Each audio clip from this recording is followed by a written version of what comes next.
I drove to my mother's house in Fayetteville without warning. No phone call, no text message. Just an actuarial instinct pulling me off the interstate in the middle of a Tuesday afternoon. My career is built on identifying discrepancies in corporate data. I find the missing numbers. I find the hidden liabilities. For 3 weeks, a quiet friction had been building in the back of my mind regarding my husband. Julian had been spending an unusual amount of time managing my mother's estate. I told myself he was being helpful. My gut told me the math was wrong. I walked up the porch steps and pushed the front door open. My mother froze in the hallway. Helen Davis, 62 years old, a retired high school principal who had spent 30 years staring down truant teenagers without blinking, looked at me with pure terror. She grabbed my wrist. Her fingernails dug into my skin, sharp and desperate. She dragged me down the hall and shoved me toward the walk-in pantry. "Hide, right now," she whispered, her voice stripped to a dry rasp. "Do not make a sound." I did not have time to ask why. I just stepped back into the dark. Before we go any further, I would love to know who is listening today. Drop a quick comment below with your age and let me know where you are tuning in from. Welcome to the Revenge Order channel. Just a note, some details have been adjusted for storytelling, but the lessons and the emotions at the core of this are very real. My mother pulled the heavy wooden door shut. The darkness swallowed me. I stood squeezed between shelves of glass mason jars and bags of flour. The dense smell of dried sage and cinnamon hung thick in the confined space. My heart hammered against my ribs. I pressed my back against the cool plaster wall and forced myself to breathe through my nose. 3 minutes passed. The gravel outside crunched under the heavy tires of an arriving vehicle. The front door unlocked. Footsteps echoed on the hardwood floor. I knew that stride. I had listened to those exact footsteps pacing our bedroom for 5 years. Julian. He walked into the kitchen. He stopped just a few feet from the pantry door. I could hear the faint rustle of his suit jacket. His phone chimed. He answered it. "Yeah, I am at the house," he said. His voice lacked the smooth charm he deployed at client dinners and family gatherings. The warmth was gone. It was hollow clinical, the tone of a man reviewing a liquidation schedule. "The cognitive decline is tracking right on schedule," Julian told whoever was on the other end. "The notary signs the power of attorney on Friday." My stomach dropped so hard, I felt it in my knees. I bit the inside of my cheek until I tasted copper. He was talking about my mother. He was talking about the 300 acres of prime commercial real estate she owned in northwest Arkansas. A floorboard creaked as Julian shifted his weight. "No, do not worry about Belinda," he said. He spoke my name with a casual indifference that sent a cold wire straight down my spine. "She suspects nothing," he continued. "I updated her life insurance policy this morning. Once the farm is ours, we process the claim on the wife, and the syndicate gets paid." The oxygen in the pantry vanished. I pressed both hands over my mouth to trap the sound trying to tear its way out of my throat. Process the claim on the wife. Those words hung in the dark space with me. He did not say if something happens to her. He said, process the claim. He had a timeline for my death. He had scheduled my end, just like he scheduled his real estate showings. Anger, hot and bright, began to burn through the initial shock. Every anniversary dinner, every thoughtful gift, every time he asked me how my day went, it was all reconnaissance. I was not married to a supportive partner. I was sharing a house with a predator who had priced out my life and negotiated the sale. He ended the call. His footsteps resumed. Slow, heavy steps on the kitchen tiles, moving directly toward my hiding place. The shadow of his shoes appeared in the narrow sliver of light under the door. The brass knob on the pantry rattled. The brass knob on the pantry door rotated 1/4 of an inch. The metal gears inside the locking mechanism shifted. I watched the handle turn, my lungs burning from holding my breath, my fingernails biting into my palms so hard the skin threatened to break. He was right there. A thin sheet of painted wood stood between me and the man who had just scheduled my murder. A sharp electronic buzz sliced through the quiet kitchen. Julian paused. The knob stopped turning. I heard him pull his phone from his pocket, followed by a heavy, irritated sigh. "Tell Sterling I need more time," Julian muttered to himself, his voice tight with a sudden frantic tension. He released the handle. His leather dress shoes pivoted on the tile. The heavy, measured footsteps moved rapidly away from the pantry, heading toward the front of the house. The front door opened and slammed shut. Outside, the engine of his SUV roared to life, tires tearing through the gravel driveway as he sped toward the main road. I waited until the engine noise faded into the distant hum of highway traffic. I pushed the pantry door open and stepped out into the harsh afternoon light of the kitchen. My respiratory rate was elevated. My hands carried a fine tremor. But the analytical framework I used to audit corporate supply chains took over, suppressing the shock. Panic is an unquantifiable variable. I discard panic. I needed data. My mother sat at the center of the kitchen island. Helen did not look like a woman descending into dementia. She sat with her spine straight, her hands folded neatly in front of her. For 30 years, she had run a high school of 2,000 students. She had stared down aggressive parents, navigated hostile school board meetings, and caught teenagers in elaborately constructed lies. She possessed an internal radar for deception that bordered on the forensic. She pushed a worn, leather-bound notebook across the granite countertop toward me. "Open it," she said. Her voice was steady, bearing the uncompromising authority of a woman accustomed to being obeyed. I opened the cover. The pages were filled with her precise, meticulous handwriting. She used a crimson felt-tip pen, the exact same red ink she had used to grade history essays for 3 decades. Every entry contained a date, a timestamp, and a brief notation. I read the first line. Tuesday the 4th. Julian arrived at 2:15, brought a green smoothie, left at 2:40. I skimmed down the page. Thursday the 6th. Julian arrived at noon, brought soup, insisted on watching me eat. "For the past month, he has been visiting while you are at your office," Helen explained, watching my eyes scan her ledger. "He started bringing me lunches, health drinks. He claimed you were worried about my nutrition." Within a week, my thoughts felt like they were moving through wet cement. I could not remember where I placed my keys. I left the stove burning. I woke up on the living room floor with no memory of how I got there. She reached into the pocket of her cardigan and pulled out a small, clear plastic bag. She dropped it onto the notebook. A dozen heavy, unmarked white capsules rattled against the leather cover. "He told me they were a new vitamin complex," Helen said, staring at the pills with a cold, hard disgust. He handed them to me every afternoon and stood there, waiting for me to swallow. I picked up the bag. The capsules were dense, far larger than any standard supplement. "How did you get these?" I asked, tracing the smooth plastic with my thumb. "I am a 62-year-old woman, not an idiot," Helen replied. The second time I woke up dizzy, I knew the math was wrong. I started slipping them under my tongue. The moment he turned around to wash a dish or check his phone, I spit them into a napkin. She pointed a sharp finger at the bag. "Those are not vitamins, Belinda. They leave a metallic taste that burns the back of your throat. He is using chemical restraints. He is artificially inducing a cognitive collapse." My actuarial mind immediately began connecting the variables: the fake dementia, the isolation, the midday visits. You do not drug a family member out of malice alone. You drug them for leverage. You drug them for an asset. "The farm," I said, the realization landing like an anvil on the kitchen island. "My mother owns 300 acres of pasture land in northwest Arkansas. The property has been in our family for 4 generations. For decades, it was just quiet fields and timber. But recently, the county expanded the interstate bypass directly along our eastern fence line. Corporate developers had been circling the property like vultures, offering tens of millions to turn the land into a sprawling commercial logistics hub.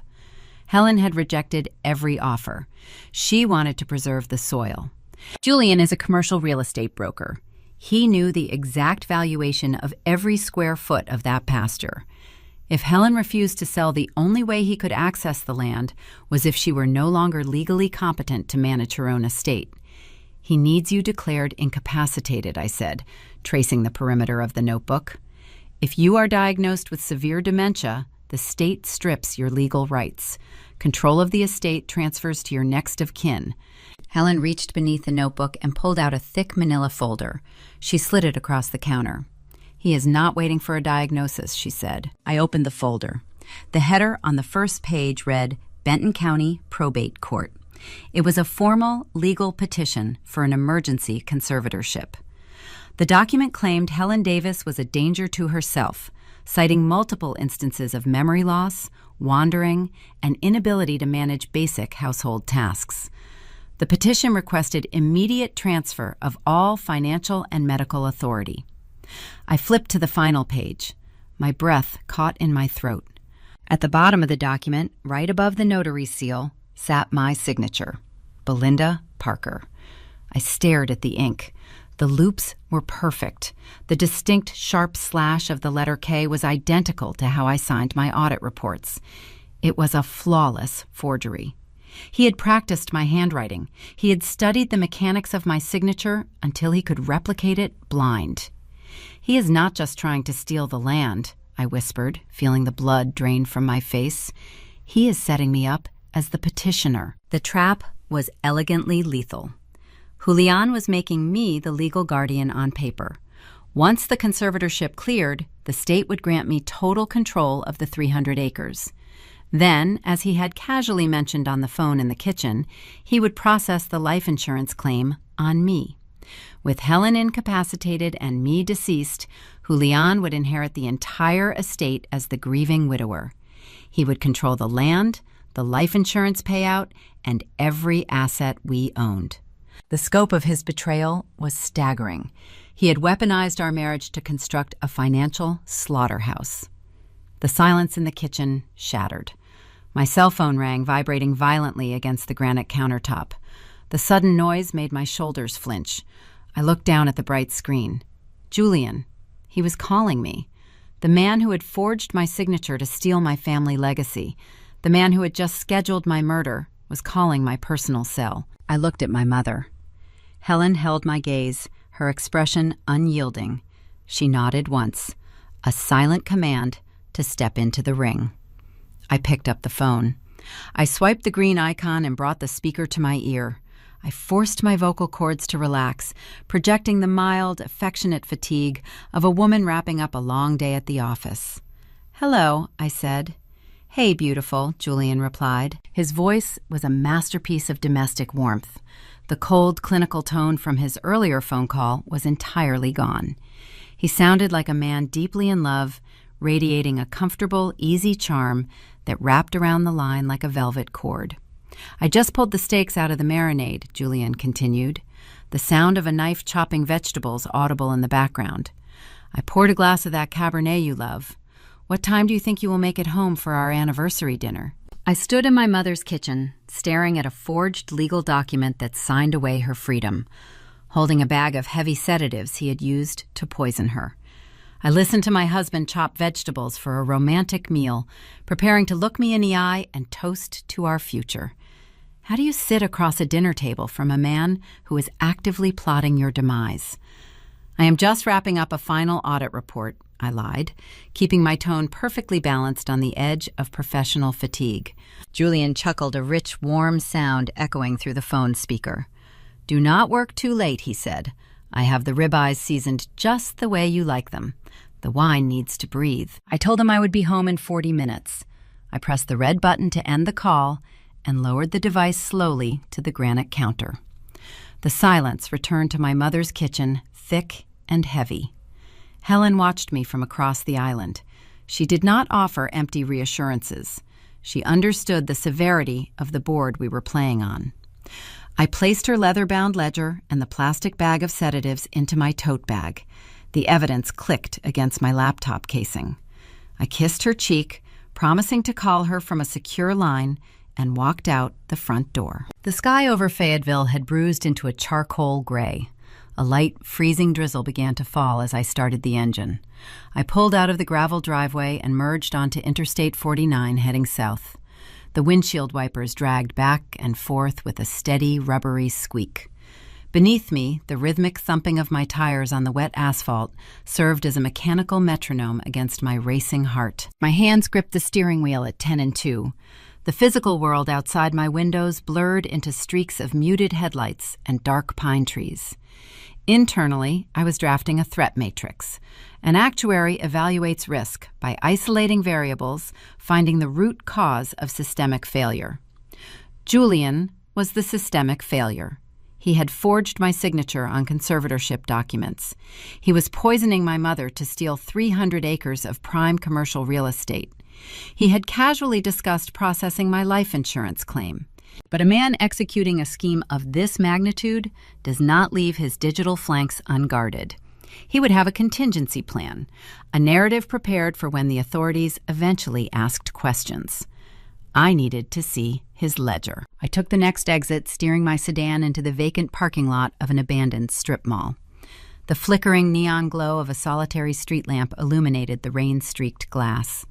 I killed the engine, reached into the passenger seat, and unzipped my tote bag. I opened my work laptop, resting the glowing screen against the steering wheel. Connecting to my home server required bypassing the dual authentication protocols I had established for our residential network. Julian relied on me to manage our digital infrastructure. He trusted my technical competence to protect our privacy, never realizing that same competence granted me invisible access to his digital footprint. I navigated through the firewall and entered the router's administrative dashboard. I did not search his primary email or his standard banking applications. Thieves never store their true ledgers in plain sight. I sifted through the hidden cache files, the deleted temporary folders, the shadowed background directories resting dormant on his local hard drive. Within 12 minutes, my search query flagged an encrypted partition. The file size was unusually large for a hidden directory. I initiated a decryption sequence using a brute force script my brother had taught me years ago. Marcus is my older sibling.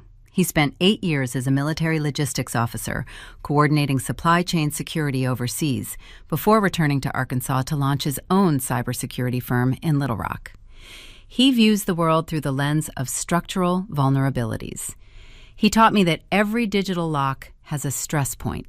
You just have to apply the right pressure. The encryption broke. The folder opened. The directory was titled Helen Retirement Transition. I clicked the first document. It was a PDF containing a series of email transcripts. I scanned the sender and recipient lines. The emails appeared to be an exchange between Julian and Marcus. I leaned closer to the screen, the blue light reflecting off my retinas. Julian. The first message read, originating from an email address designed to look exactly like my brother's corporate account. I need you to float me another $80,000 from Helen's Vanguard portfolio. My startup took a hit this quarter. Do not tell Belinda. She worries too much. I opened the next file. It was a fabricated bank statement. The digitized columns showed unapproved withdrawals transferring out of my mother's retirement accounts directly into an offshore holding company linked to Marcus's business identity. I sat back against the leather driver's seat. The cold dampness of the car interior sank into my bones. It was a red herring, a meticulously crafted, brilliantly orchestrated diversion. Julian had planted this folder on our shared home server, hiding it just poorly enough that my routine network maintenance would eventually uncover it. He was laying a breadcrumb trail. He wanted me to find these forged emails. He wanted me to believe my own flesh and blood was siphoning my mother's life savings. I analyzed his strategy, marveling at the sheer sociopathic elegance of it. Julian knew Marcus and I were close. He also knew Marcus possessed the technical capability to move money invisibly. By framing my brother for financial elder abuse, Julian was engineering my isolation. When I discovered this fake evidence, my natural reaction would be shock and betrayal. I would feel cut off from my family. I would take this horrifying discovery straight to my husband, seeking his guidance, weeping on his shoulder. Julian would then play the role of the reluctant savior. He would insist we keep the police out of it to protect Marcus from federal prison. He would suggest that the only way to save Helen from my brother's theft was to quickly establish a conservatorship, putting my mother's estate safely under my control, or rather, our control. He thought he was playing 3 moves ahead. He had anticipated my reactions, calculated my emotional vulnerabilities, and plotted a path that made me the unwitting architect of my own family's destruction. He assumed I would blindly follow the breadcrumbs. He was unaware that I was no longer walking the path he paved. I was hovering above the maze, evaluating the walls. I closed the laptop and slid it back into my tote bag. The trap he had set for Marcus was a liability. It proved Julian was creating fraudulent financial records, which meant his own real finances were stretched thin. A man does not go to this level of elaborate deception unless he is operating under severe external pressure. The forged emails, the poisoned vitamins, the rushed conservatorship, they all reeked of a ticking clock. Julian was out of time. Someone was demanding payment, and my family was the currency. I turned the ignition key. The engine rumbled to life, heater blasting warm air against my freezing hands. I pulled out of the vacant lot and merged back onto the highway, driving the remaining miles to our suburban neighborhood.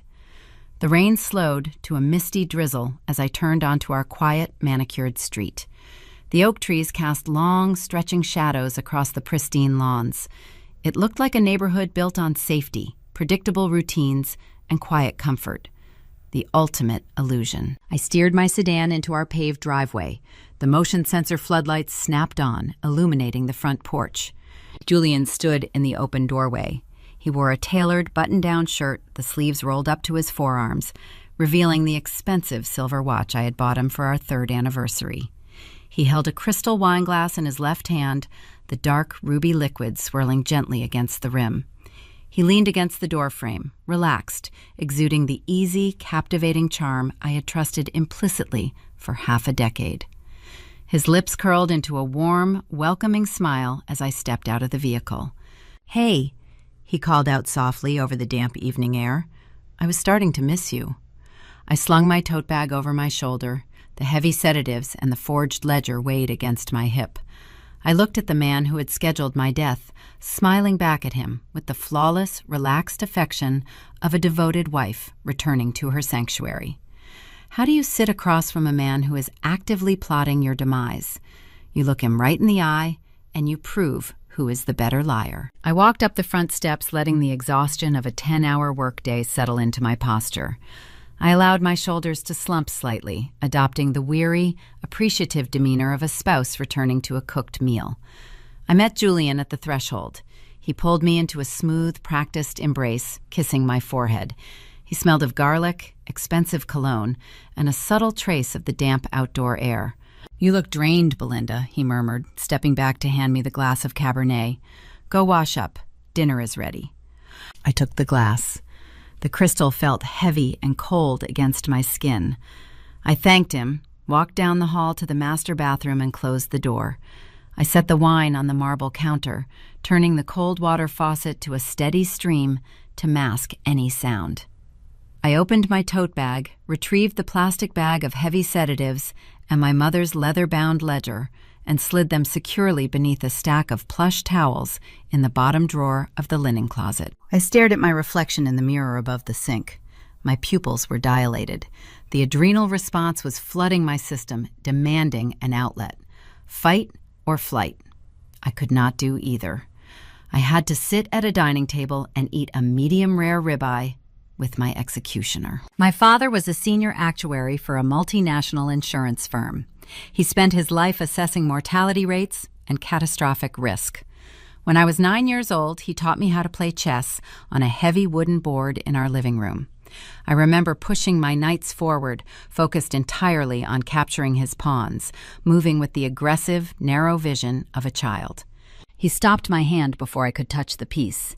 "You are playing the board, Belinda," he told me, his voice calm and instructive.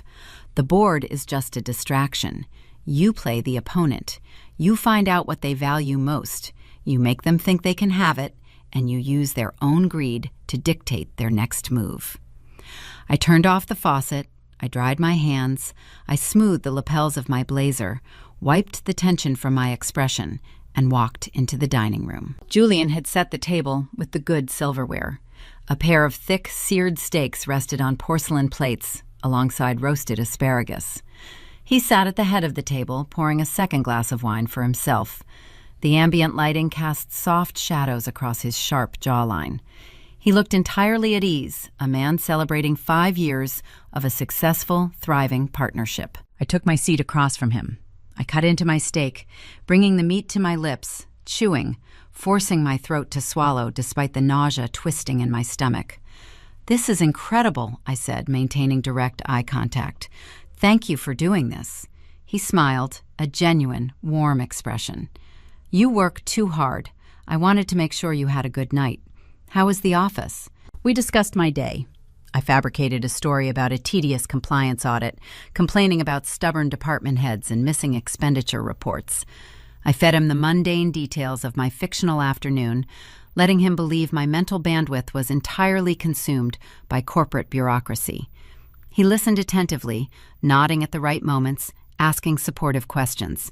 Then, right on cue, he executed his pivot. Speaking of missing details, he began his tone, shifting into a register of gentle, reluctant concern. "I stopped by your mother's house yesterday to help her with the gutters." I set my fork down, adopting a posture of sudden, anxious attention. "Is she all right?" Julian sighed, swirling the wine in his glass.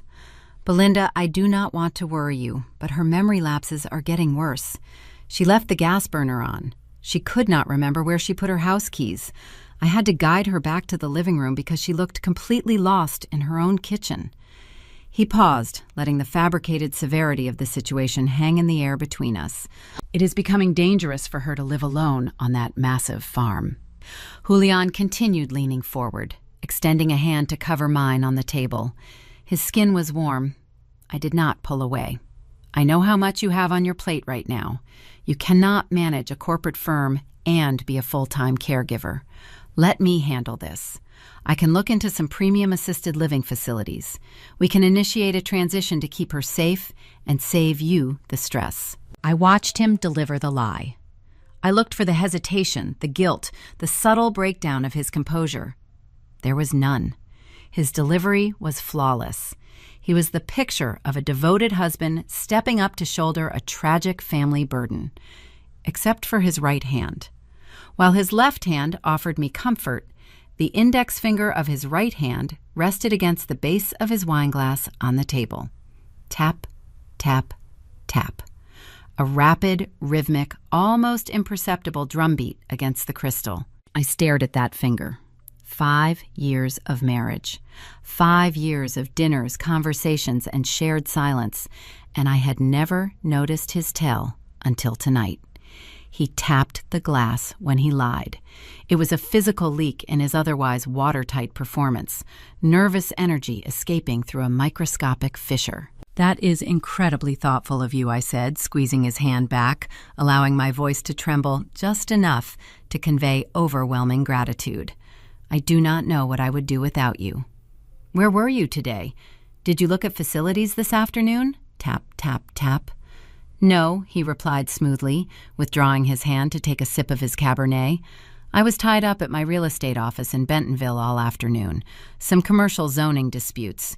It was a headache." He had been in my mother's kitchen, standing over her, handing her heavy sedatives disguised as vitamins. I forced myself to take another bite of the steak. We continued the meal, discussing weekend plans and neighborhood gossip. The casual normalcy of the conversation was suffocating. I needed to breach his perimeter. I needed access to the variables he thought were hidden. I touched my temple, wincing slightly. "I am sorry, Julian. I feel a terrible migraine coming on. The wine might have triggered it. I'm going to run to the restroom and grab some ibuprofen." He stood up immediately, ever the solicitous host. "Do you want me to get it for you?" "No," I managed, I said, pushing my chair back. "Finish your dinner. I will be right back." I left the dining room, walking briskly down the hallway. I did not go to the master bathroom. I stopped at the hall closet near the front entrance. Julian had hung his tailored suit jacket on the wooden rack when he arrived home. I slipped my hand into the dark, narrow space of the closet, my fingers brushing against the expensive wool blend of his coat. I checked the outer pockets. Empty. I reached inside the jacket, patting down the silk lining. My hand brushed against a hard, rectangular object tucked deep into an interior breast pocket, secured behind a small zipper. I undid the zipper. I pulled the object out into the dim light of the hallway. It was a black, prepaid burner phone, a cheap, untraceable device wrapped in a rubber casing, the kind of hardware a man uses when he does not want his telecommunications provider or his wife reviewing the call logs. The screen was dark. I pressed the power button on the side. The display illuminated, demanding a 4-digit passcode. I stared at the glowing keypad. The lock screen blocked my access. I had seconds before Julian grew suspicious of my absence. My mind raced through the permutations. Birthdays, anniversaries, the last 4 digits of his social security number. I rejected them all. A man compartmentalizing his life to this extreme degree does not use sentimental numbers for his illicit hardware. I thought about his greed. I thought about the financial anchor dragging him down. I typed the street number of my mother's farm. The lock screen dissolved. The phone opened to the main dashboard. My breath caught. I had breached his perimeter. Before I could navigate to his call history, the device vibrated violently in my palm. The sudden mechanical buzz startled me, nearly causing me to drop the plastic casing onto the hardwood floor. A bright notification banner slid across the top of the illuminated screen. It was an incoming text message from an unsaved number. I stared at the glowing text, the harsh white letters burning themselves into my retinas in the dark hallway. "Sterling wants his money by the 15th, the message read, or the wife pays the balance. I stood, paralyzed in the shadows, gripping the burner phone.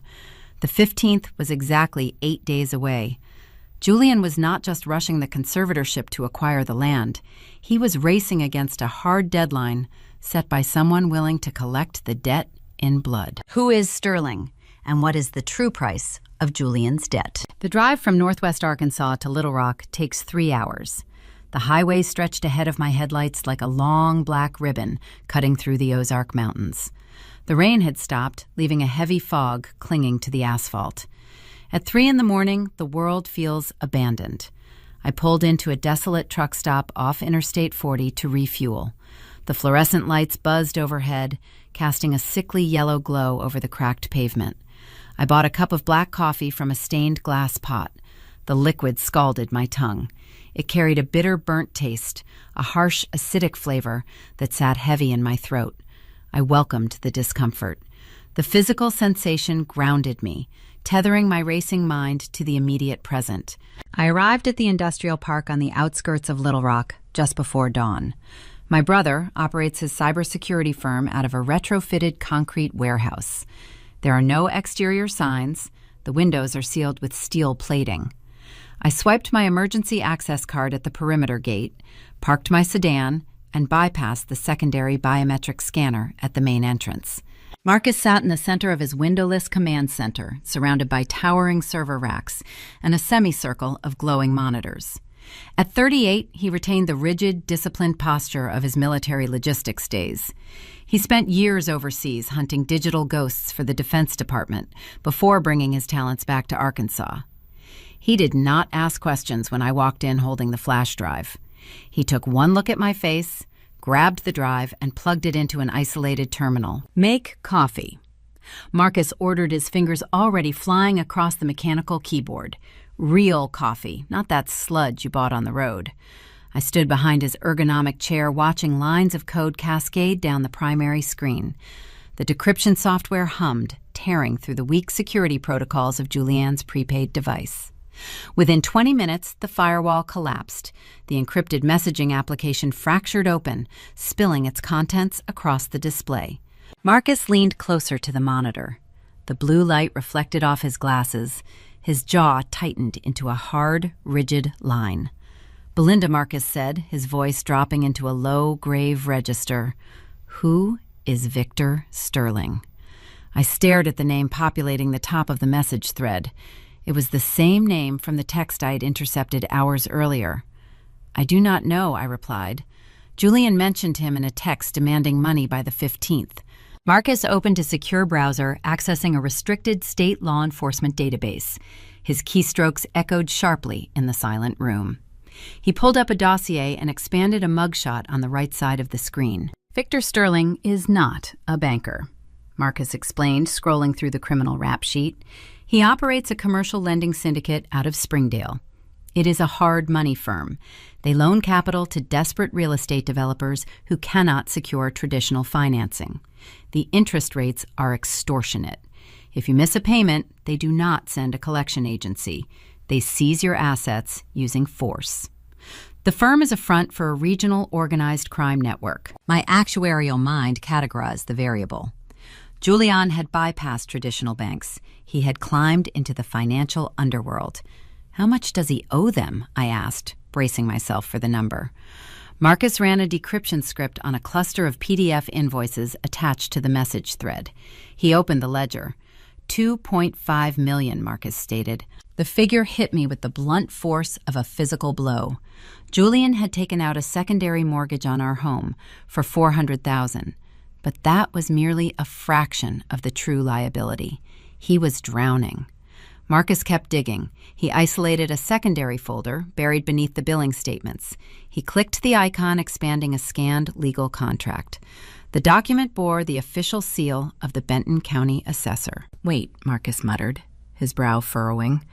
This contract is dated 14 months ago. I leaned over his shoulder, reading the fine print. The document was a mineral rights transfer agreement. It granted the Sterling Syndicate exclusive, permanent access to the subterranean resources beneath my mother's 300-acre farm. The signature at the bottom belonged to Helen Davis. But Helen had refused every corporate offer to develop her land. She never signed anything. Julian forged her signature, I said, tracing the ink pattern on the screen. He forged her name a year ago to secure the initial loan from the syndicate. He sold the mineral rights to property he did not own. The midpoint twist crystallized, shifting the entire geometry of the threat. Julian was not rushing the conservatorship to steal the farm for future profit. He was racing to cover up a past crime. Forging a signature on a commercial real estate transfer of that magnitude constitutes federal fraud. If Helen ever discovered the unauthorized mining contract, Julian would face decades in a federal penitentiary. But if Helen were declared legally incompetent, or if she passed away unexpectedly, Julian, acting as her legal guardian and my widower, would absorb the estate. He could legitimize the prior sale, satisfying the syndicate and burying the evidence of his forgery forever. The 15th is this Friday. Marcus noted, pointing to a deadline highlighted in red at the top of the syndicate invoice. Sterling expects the final property deed by Friday midnight. If Julian does not deliver legal control of the land, the syndicate will terminate him. He is out of time. The artificial dementia, the rushed court filings, the poisoned vitamins. It was all a desperate sprint to legitimize a fraudulent sale before a cartel enforcer came to collect his life. Julian had to kill my mother and process my life insurance claim this week. We need to freeze the county probate filing, I said, reaching for my phone. We have to block the conservatorship hearing. Marcus held up a hand, silencing me. He stared at a separate monitor on the far edge of the desk. Belinda, look at this, he said, dragging a new message thread onto the center screen. The decrypted communications were routed through a different application, an encrypted chat program utilizing disappearing messages. Marcus had managed to recover a cache of the deleted data. I read the sender profile. The username was anonymous, but the attachments were glaringly familiar. They were PDF copies of my proprietary corporate financial schedules, internal audit timelines, risk assessment reports I had drafted for my firm just 3 days ago. Documents that lived exclusively on the secure intranet of my accounting agency. Someone sent these to him yesterday morning. Marcus revealed, isolating the timestamp. Someone is monitoring your work calendar. They are mapping your office hours, tracking your audit cycles, feeding Julian your exact location during the workday so he knows exactly when the house is empty. I stared at the screen, the betrayal compounding, twisting into a tighter knot. Julian was not executing this conspiracy alone. He possessed an intelligence asset planted directly inside my sanctuary. Someone in my office, someone I exchanged pleasantries with by the coffee machine, someone I trained was handing my schedule to a predator. who was sleeping with the enemy. Monday morning arrived with the sterile, fluorescent predictability of corporate life. I walked through the glass double doors of the Little Rock accounting firm at exactly 8 a.m., holding my leather briefcase with steady hands. The low murmur of ringing phones, clicking keyboards, and forced, polite laughter filled the open floor plan. To my colleagues, I was the senior risk auditor, the dependable, unrelenting professional who caught numerical discrepancies other people missed. To me, the entire office had transformed into a hostile environment. I was walking through a crime scene. I navigated the maze of cubicles, viewing every passing face through a forensic lens. Was it the senior partner who reviewed my performance evaluations? Was it the administrative assistant who managed my meeting calendar? Anyone with access to the internet could be the intelligence asset feeding Julian my schedule. I paused by the communal printing station to retrieve a stack of compliance reports. A scent hung in the air above the warm paper, a distinct heavy blend of sweet vanilla layered over sharp bergamot. It was a specific, expensive perfume. I had smelled it before, clinging faintly to Julian's dry cleaning 3 months ago. When I asked him about it, he claimed he shared an elevator with a woman who had practically bathed in a department store sample. I accepted the lie then, because I loved him. Now, inhaling the fragrance in my own office, the scent functioned as a chemical signature. I walked into my private office and closed the frosted glass door. I booted up my workstation. Marcus had spent the early hours of Sunday morning extracting a series of IP addresses from the hidden chat application on Julian's burner phone. He isolated the source network. The digital packets originated from an encrypted virtual private network, but the hardware MAC address corresponded to a device registered to our firm's internal guest network. I pulled up the employee network log. I cross-referenced the hardware identification tag Marcus provided against the active devices on the floor. The query returned a single result: Valerie Reed. I leaned back in my ergonomic chair. Valerie was 30 years old. She possessed a sharp, ambitious mind and an easy, disarming smile. She was a junior risk analyst. I hired her 2 years ago, straight out of graduate school. I mentored her. I reviewed her early audits, showed her how to trace hidden corporate liabilities, and recommended her for an early promotion. She sat in a cubicle 20 feet from my door, exchanging pleasantries about weekend plans while covertly downloading my schedule to help a predator coordinate my murder. My phone buzzed. A text from Marcus lit up the screen. "Look at your secure inbox." I dug into her background. She is not just a mistress. I opened my encrypted email client and downloaded the dossier Marcus had compiled overnight. Valerie Reed's employment history was clean. Her academic records were flawless. But Marcus had bypassed the standard background check algorithms and dug into sealed municipal family court records from Benton County. Valerie's legal surname was Reed, acquired from her mother's first marriage. Her mother's maiden name was Sterling. Victor Sterling, the ruthless commercial lender running the hard money syndicate out of Springdale, the man demanding $2.5 million by Friday midnight, was Valerie's maternal uncle. The revelation hit me with the kinetic force of a high-speed collision. The architecture of the betrayal was far more complex than a simple infidelity. This was a double con. Julian believed he had seduced a junior analyst at my firm, weaponizing his charm to acquire an inside asset who would feed him my schedule. He thought he was manipulating a naive, infatuated woman to help him outmaneuver me. Julian was profoundly mistaken. Mallory was not a naive mistress. She was a syndicate handler. Her uncle had loaned Julianne millions of dollars. When Julianne failed to repay the debt on time, the cartel did not just threaten him. They planted Valerie inside my firm.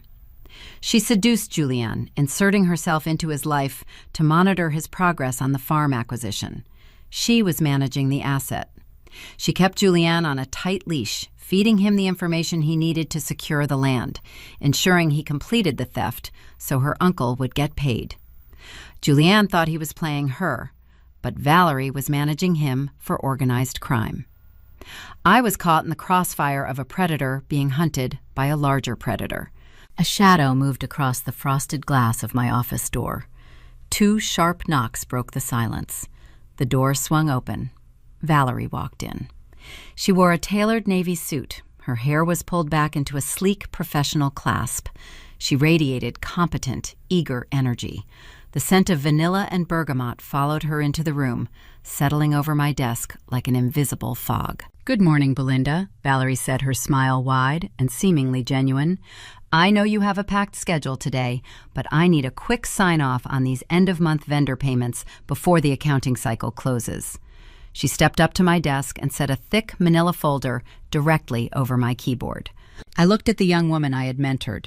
I looked at the hands that had typed my daily schedule into an encrypted app for a man plotting to kill my mother. The urge to stand up to confront her, to tear down the facade and scream the truth, burned hot in the center of my chest. Actuaries do not scream.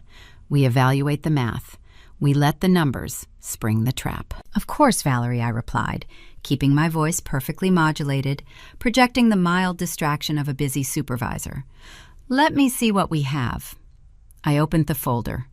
The top document was a standard wire transfer authorization form. It requested approval for a 6-figure payment to a regional logistics consulting firm for structural risk assessment services. I recognized the formatting. It was a flawless replication of our standard corporate invoicing structure. I glanced at the routing number listed at the bottom of the page. It was an offshore commercial account. This was the syndicate. Valerie was using her position within my firm to launder portions of Julian's debt payments. She was burying the illicit transfers inside the massive volume of legitimate corporate transactions our agency processed every month. She needed my signature to release the funds. She needed my authorization to finalize the wire, effectively turning me into a blind accomplice in my husband's extortion payments. I picked up a pen from the brass organizer on my desk. I held the sleek metal barrel between my fingers, hovering the ballpoint over the signature line. Valerie watched me. Her posture was relaxed, but her eyes tracked the movement of the pen with intense, calculated focus. She needed this signature to keep her uncle satisfied. She needed this money to keep the operation running smoothly until Friday. How do you sign a document that funds a criminal enterprise plotting your demise without letting the operative standing in front of you know you see the trap? I offered Valerie an apologetic, slightly weary smile, the kind of look a mentor gives an ambitious junior analyst when the paperwork becomes tedious. I did not reach for the standard blue ballpoint I used for internal memos. I bypassed the felt-tip markers. I slid my fingers around a sleek, matte black pen resting near the edge of my brass organizer. I purchased this specific writing instrument 6 months ago from a specialty drafting supply store in Chicago. It was designed for architects who needed to draft structural blueprints and make rapid, clean adjustments without ruining the parchment. It was a friction-erasable gel pen. The ink formulation was highly sensitive to thermal variation. Under normal room temperatures, it flowed dark and permanent, but expose the ink to any sustained heat source above 140 degrees Fahrenheit, a dashboard on a sunny day, a laminating machine, or a hot cup of coffee resting on a document, and the chemical bonds broke down. The ink vanished completely, leaving behind nothing but blank, untouched paper. I brought the pen to the signature line. "Everything looks compliant, Valerie," I said, maintaining steady eye contact as I dragged the tip across the page. The loops of my signature formed perfectly. Belinda Parker. Clean, dark, and seemingly permanent. I closed the manila folder and handed it back to her. "Thank you, Belinda," Valerie replied, taking the file. Her shoulders dropped a fraction of an inch, a microscopic physical release of tension. She had the authorization. She had her uncle's money. "I will get this process through routing before lunch." She turned and walked out of my office, the frosted glass door clicking shut behind her. The moment she was out of sight, I dropped the erasable pen back into the organizer. My hands hovered over the mechanical keyboard on my desk. The satisfying heavy click of the keys filled the quiet office as I opened the firm's administrative software. I possessed senior auditor clearance. I could see the digital architecture of every transaction processed through our regional servers. I opened the back-end routing tables. I found the six-figure payment Valerie was currently preparing to send to the syndicate's offshore commercial account. An actuary does not block a fraudulent transaction. Blocking it alerts the enemy. You let the transaction execute, but you change the destination. 3 years ago, I coordinated a federal compliance audit for a regional banking institution that handled sensitive government contracts. During that project, I established a secure, heavily encrypted federal escrow account designed specifically to hold frozen assets flagged under the USA Patriot Act for anti-money laundering investigations. The account was a digital black hole. Once funds entered that federal ledger, they could not be withdrawn, reversed, or transferred without a physical court order and a signed affidavit from a federal judge. I wrote a routing script. I bypassed Valerie's intended offshore destination and spliced the federal escrow account number into the transfer code. I hit execute. The digital tripwire was set. When Valerie hit send, her workstation would confirm the transfer. The syndicate's fake logistics company would appear on our corporate ledger as paid. Julian would believe he had successfully laundered another massive installment of his debt. But Victor Sterling's offshore account would register a zero balance. The money was gone, swallowed by a federal holding tank. By executing this script, I had fundamentally altered the board. I was no longer just protecting my mother's farm. I was directly attacking Julian's liability shield. When Friday midnight arrived and Victor Sterling checked his balance, he would find his money missing. The cartel would assume Julian had stolen the funds. They would stop waiting for the real estate transfer. They would come for Julian's life. I had pitted my husband against a criminal syndicate, engineering a collision where the predators would destroy each other. I leaned back, staring at the confirmation screen. The counter audit was complete. I had severed his financial lifeline. A sharp, shrill ring shattered my concentration. My desktop phone was buzzing. The caller ID displayed an unfamiliar local Fayetteville number. I picked up the receiver, pressing it to my ear. "Hello, Belinda Parker speaking." "Belinda, oh, thank goodness you answered." A frantic, breathless voice rushed through the speaker. It was Mrs. Gable. She was a 70-year-old widow who lived on the property adjacent to my mother's farm. She spent her days tending her rose bushes and monitoring the neighborhood with the vigilant dedication of a woman who missed nothing. "Mrs. Gable, what is wrong?" I asked, standing up from my chair, the adrenaline instantly flooding back into my bloodstream. "It is your husband, Julian," she stammered, the panic evident in her trembling words. "I was out on the porch trimming the hedges, and I saw his SUV tear up the driveway a few minutes ago. He did not park near the garage. He pulled the truck right up to the cellar doors around back. He was not supposed to be in Fayetteville. He told me he was reviewing zoning permits in Bentonville all morning." "Is my mother home?" I demanded, pacing the length of my office. "Yes, her car's in the driveway," Mrs. Gable confirmed. But Belinda Julian just carried a massive, heavy canvas duffel bag down the cellar steps into the basement. He looked furious. I walked over to the fence line to ask if Helen needed help with anything, and he yelled at me to get off the property. He claimed he was dealing with an emergency. He said he needed to fix the basement heater immediately. The basement heater. The farmhouse utilized an ancient, massive natural gas furnace located in the cellar. My mother had complained about the pilot light acting up last winter, but the technicians had certified it safe. Julian was not a repairman. He did not own tools. He carried a heavy canvas duffel bag into a confined space containing a high-capacity natural gas line. The timeline was accelerating. Julian realized he could not wait for the conservatorship to clear the probate courts. He could not wait for the legal machinery to grind forward while Victor Sterling breathed down his neck. The syndicate wanted their money, and Julian needed a massive influx of cash right now to satisfy the debt and finalize the mineral rights transfer. He did not need my mother legally incapacitated anymore.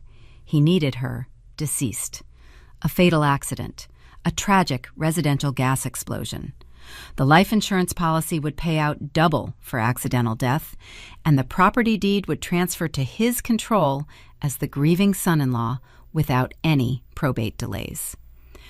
"Thank you, Mrs. Gable," I said, my voice dropping to a terrifying, absolute calm. "Stay inside your house. Do not go near the farm." I dropped the phone. I grabbed my car keys from the desk. Julian had abandoned the white-collar fraud. He had escalated the board to a physical threat. He was currently standing in my mother's basement, manipulating a volatile gas line. He was staging an explosion. Will Julian escalate from forged signatures to murder before I can cross county lines? I sprinted through the corporate lobby, bypassing the elevators, taking the stairwell 2 steps at a time. I dialed Marcus as I burst through the heavy glass exit doors into the humid Arkansas morning. He answered on the first ring. "Meet me at Mom's farm," I ordered, my breathing ragged as I unlocked my sedan. "Julien is escalating. He is in the cellar right now. Mrs. Gable saw him carrying a duffel bag down the steps. He claims he is fixing the heater." Marcus did not ask for clarification. He understood the lethal mechanics of a gas furnace better than anyone. During his military deployments, he had investigated structural sabotage and localized explosive devices. "Do not go inside without me," Belinda Marcus commanded, the sharp, authoritative bark of a logistics officer cutting through the phone. "If he has compromised the main line, the ambient atmosphere in that basement is a bomb waiting for a spark. I am 40 minutes out." I broke every speed limit on Interstate 49 driving north. My hands gripped the leather steering wheel with white-knuckled intensity. The math had changed. Julien was no longer operating within the insulated margins of forged contracts and slow-acting sedatives. He was executing a violent, blunt force trauma strategy. A gas leak was the perfect rural tragedy. An old farmhouse, an aging widow, a faulty pilot light. The insurance investigators would rule it an accidental structural failure. Julien would play the devastated son-in-law, weeping for the cameras, while quietly collecting the massive insurance payout and claiming the mineral rights deed. I arrived at the perimeter of the 300-acre property. I did not pull into the long gravel driveway. The crunch of the tires would alert him.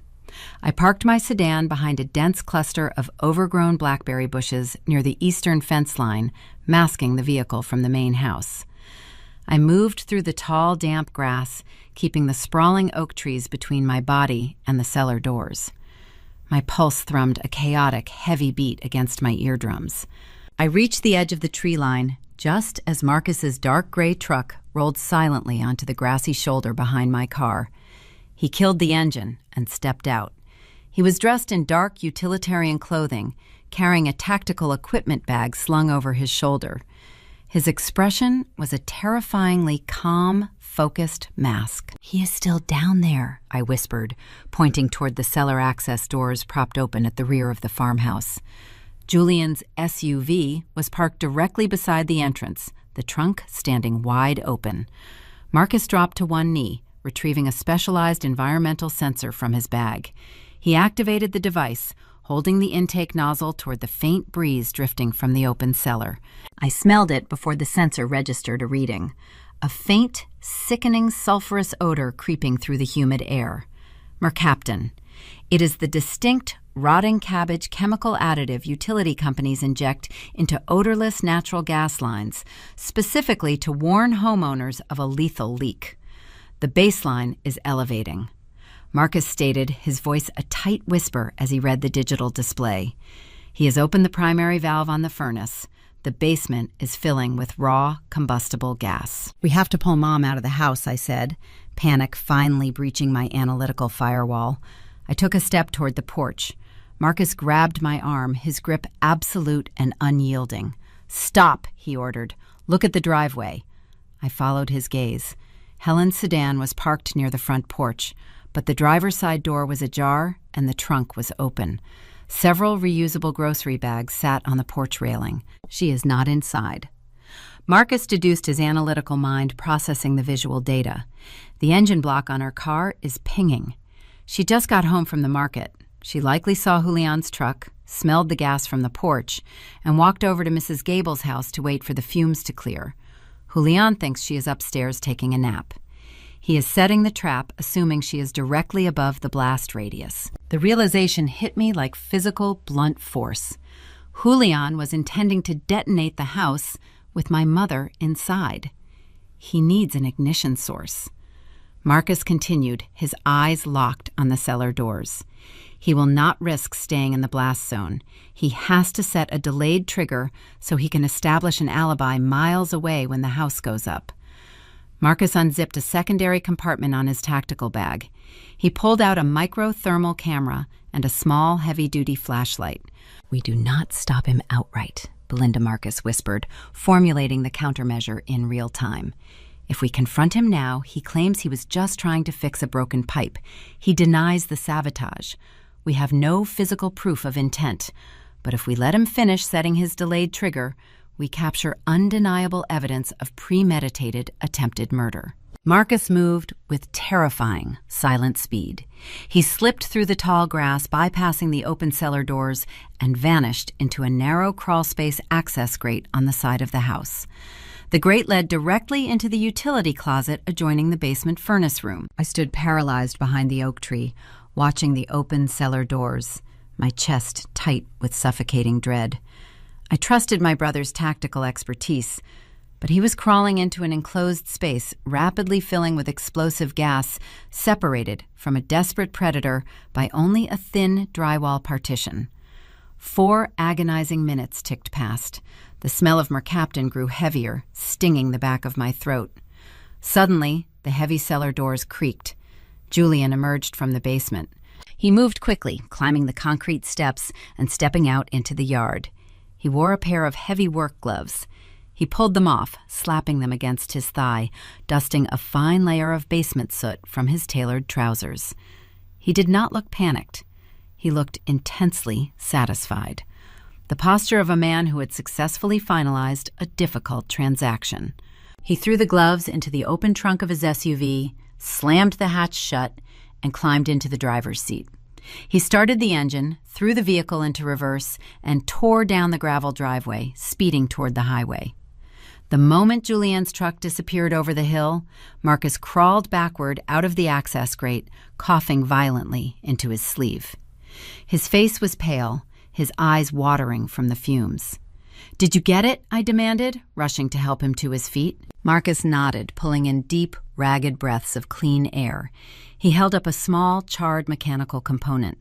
He rigged a heavy-duty space heater to act as the delayed ignition source, Marcus explained, wiping soot from his forehead. He wired the heating coils directly into the home's smart thermostat. He intended to drive back to his office in Bentonville, log into the home network from his phone, and turn the heat up. The spark from the coils would ignite the saturated basement. Marcus tossed the rigged component into the grass. I swapped his tampered ignition fuse for a dead one. The space heater is bricked. He can trigger the smart thermostat 100 times, and it will never spark. I also mounted a micro-thermal camera in the rafters, pointing directly at the manipulated gas valve. We have high-definition video of Julian Parker intentionally stripping the safety seals off a residential gas line and wiring an explosive trigger. The trap was neutralized. The explosion was impossible. We possessed undeniable federal evidence of attempted murder. My cell phone vibrated in my pocket. The sudden mechanical buzz startled a flock of crows out of the oak branches above us. I pulled the phone out. A new text message illuminated the screen. It was from Julian. "Just checked on your mom," the message read. "The old pipes in the basement were acting up, but I caught the leak just in time. I fixed the valve. I kept her safe. Love you." I stared at the glowing letters. The sheer sociopathic audacity of the lie chilled me to the bone. He had just built a bomb beneath my mother's living room, and he was using it to portray himself as her savior. He was establishing his narrative, framing his presence at the farm not as sabotage, but as heroic intervention. I looked at Marcus. My brother's jaw was clenched tight enough to crack teeth. "He thinks the trap is set," I said, my voice dropping to a low, dangerous register. "He thinks he is going to drive to his office, press a button on his phone, and watch his financial problems burn to the ground." I typed a response. "Thank you so much, Julian. You are my hero. See you tonight." I hit send. Julian's plan relied entirely on a catastrophic explosion, wiping away his debts and granting him the insurance payout by midnight. When he presses that trigger and nothing happens, the syndicate will not accept apologies. The deadline remains. How far will a desperate man go when his carefully constructed trap fails to spring and the cartel comes demanding their money? I shoved the phone deep into my pocket. The text message from Julian, dripping with toxic, fabricated heroics, required a response. I did not send one. I refused to play the grateful, ignorant wife any longer. I needed to witness the exact moment his confidence shattered. I needed to see his reaction when his finger pressed the digital trigger and the explosion he relied upon to save his life failed to materialize. "Get in the truck," Marcus ordered, grabbing his tactical bag from the damp grass. He will try to trigger the thermostat from his vehicle. When the house does not blow, he will panic. He will not go back to his office. He will go straight to his creditors. I climbed into the passenger seat of the heavy gray pickup. Marcus threw the vehicle into gear, the tires spinning momentarily in the mud, before finding traction on the gravel shoulder. We merged onto the highway, keeping 3 car lengths behind Julian's dark SUV. The Arkansas sky darkened further, unleashing a torrential, blinding downpour. The heavy, relentless rain battered the windshield, the wipers struggling to clear the glass. The rhythmic, chaotic drumming matched the cold, accelerated rhythm of my pulse. I watched the red taillights of Julian's vehicle through the deluge. He drove erratically, his speed fluctuating, drifting across the lane markers. The panic was setting in. He was realizing the bomb had failed. The perfect rural tragedy he had engineered was a dud. The 300 acres, the life insurance payout, the salvation from the syndicate, all of it remained agonizingly out of reach, locked behind a living mother and an unburnt house. He took the Springdale exit, navigating away from the polished commercial districts and steering his SUV into the decaying industrial outskirts of the city. The roads grew narrower, lined with rusted chain-link fences and the skeletal remains of forgotten manufacturing plants. Julian slowed his vehicle, turning onto a severely potholed access road leading toward an abandoned poultry processing facility. The sprawling, windowless metal structure sat at the end of a dead-end street, isolated from the highway by acres of cracked concrete and overgrown weeds. "This is Victor Sterling's territory," Marcus murmured, killing our headlights as we crept slowly down the access road. He uses the old loading docks to host meetings he does not want recorded on corporate surveillance systems. Marcus parked the truck deep within a dense cluster of weeping willow trees near the perimeter fence, masking our vehicle in the heavy shadows. We watched through the rain-streaked windshield as Julian parked his SUV near the massive, rusted loading bay doors. 3 men stepped out from under the corrugated metal awning. They wore dark, heavy raincoats. They did not look like bankers or commercial lenders. They carried themselves with the blunt, physical threat of cartel enforcers. The tallest man, holding a large black umbrella, stepped forward. Victor Sterling. Even from a distance, the syndicate boss projected an aura of casual, terrifying authority. Marcus retrieved a piece of equipment from his tactical bag. It was a parabolic microphone, a specialized directional listening device equipped with a high-gain dish designed to capture audio from hundreds of feet away. He mounted the dish to a suction cup bracket, attaching it to the passenger side window, aiming the sensor directly at the loading dock.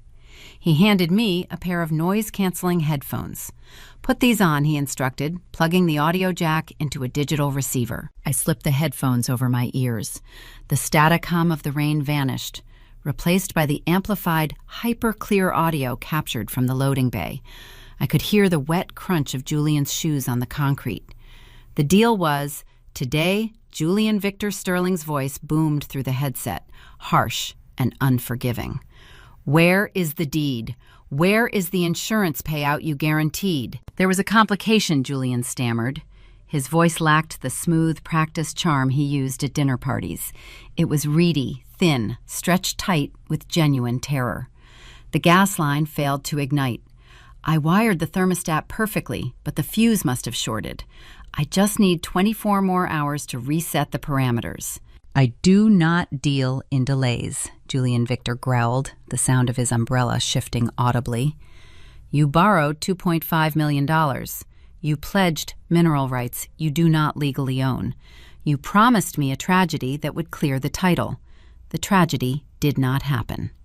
Victor stepped closer. I heard the sharp metallic click of a lighter.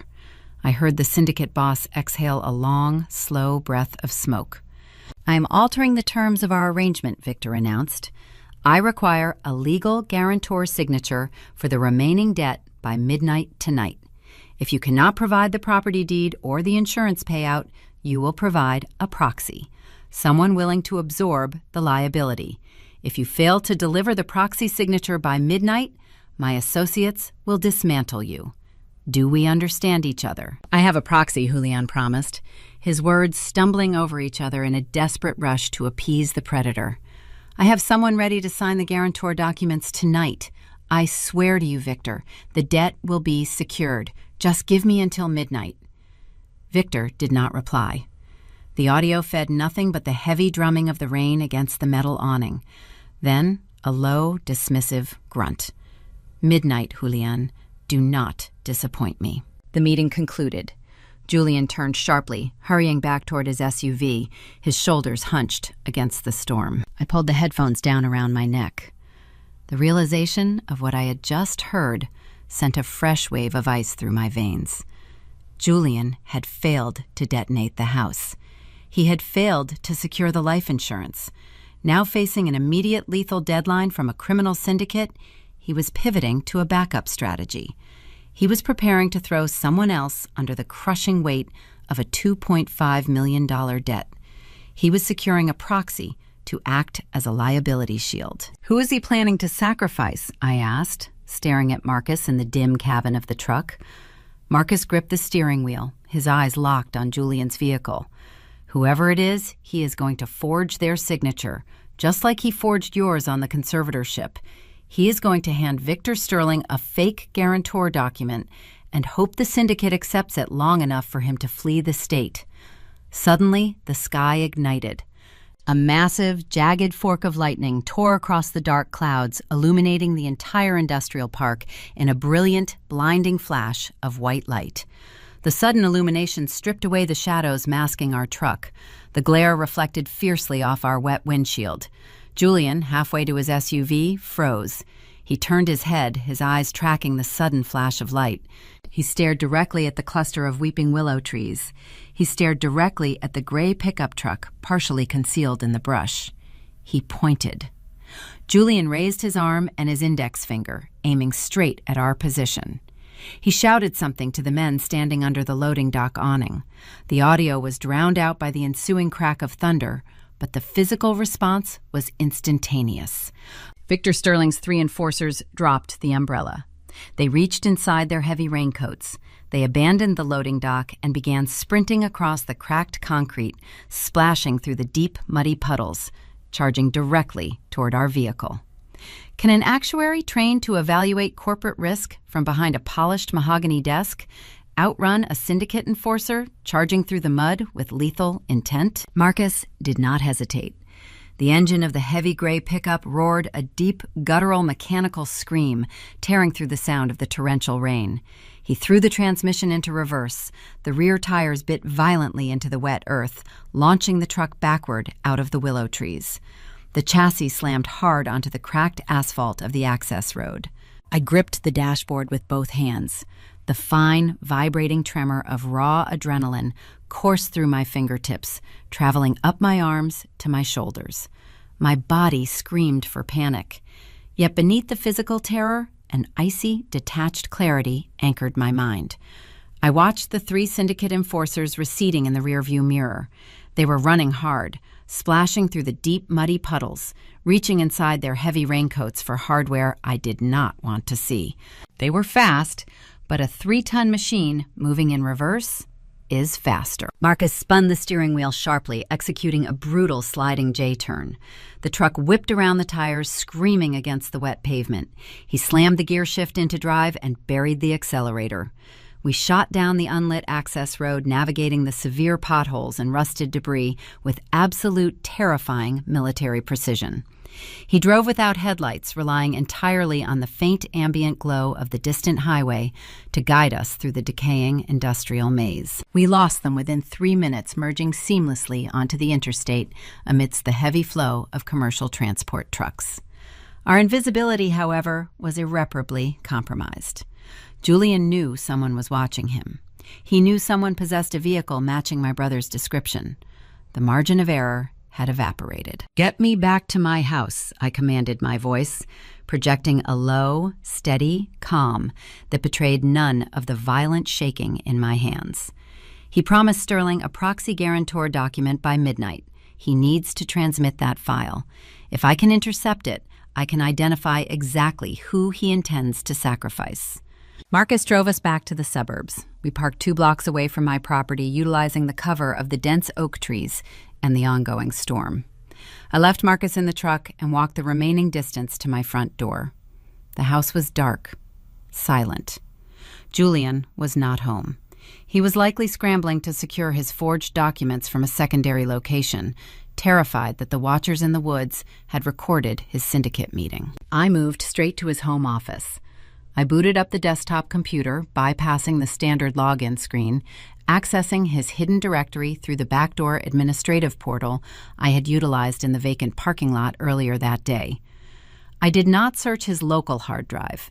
If he promised to deliver a legal document by midnight, he would use a secure encrypted email client to transmit the PDF to the syndicate's offshore servers. I breached his outbox. The top email was flagged as highly confidential. The recipient address belonged to an encrypted domain I recognized from Marcus's earlier analysis of the cartel's digital footprint. The subject line read, "Guarantor signature, remaining debt assumption." I downloaded the attached PDF.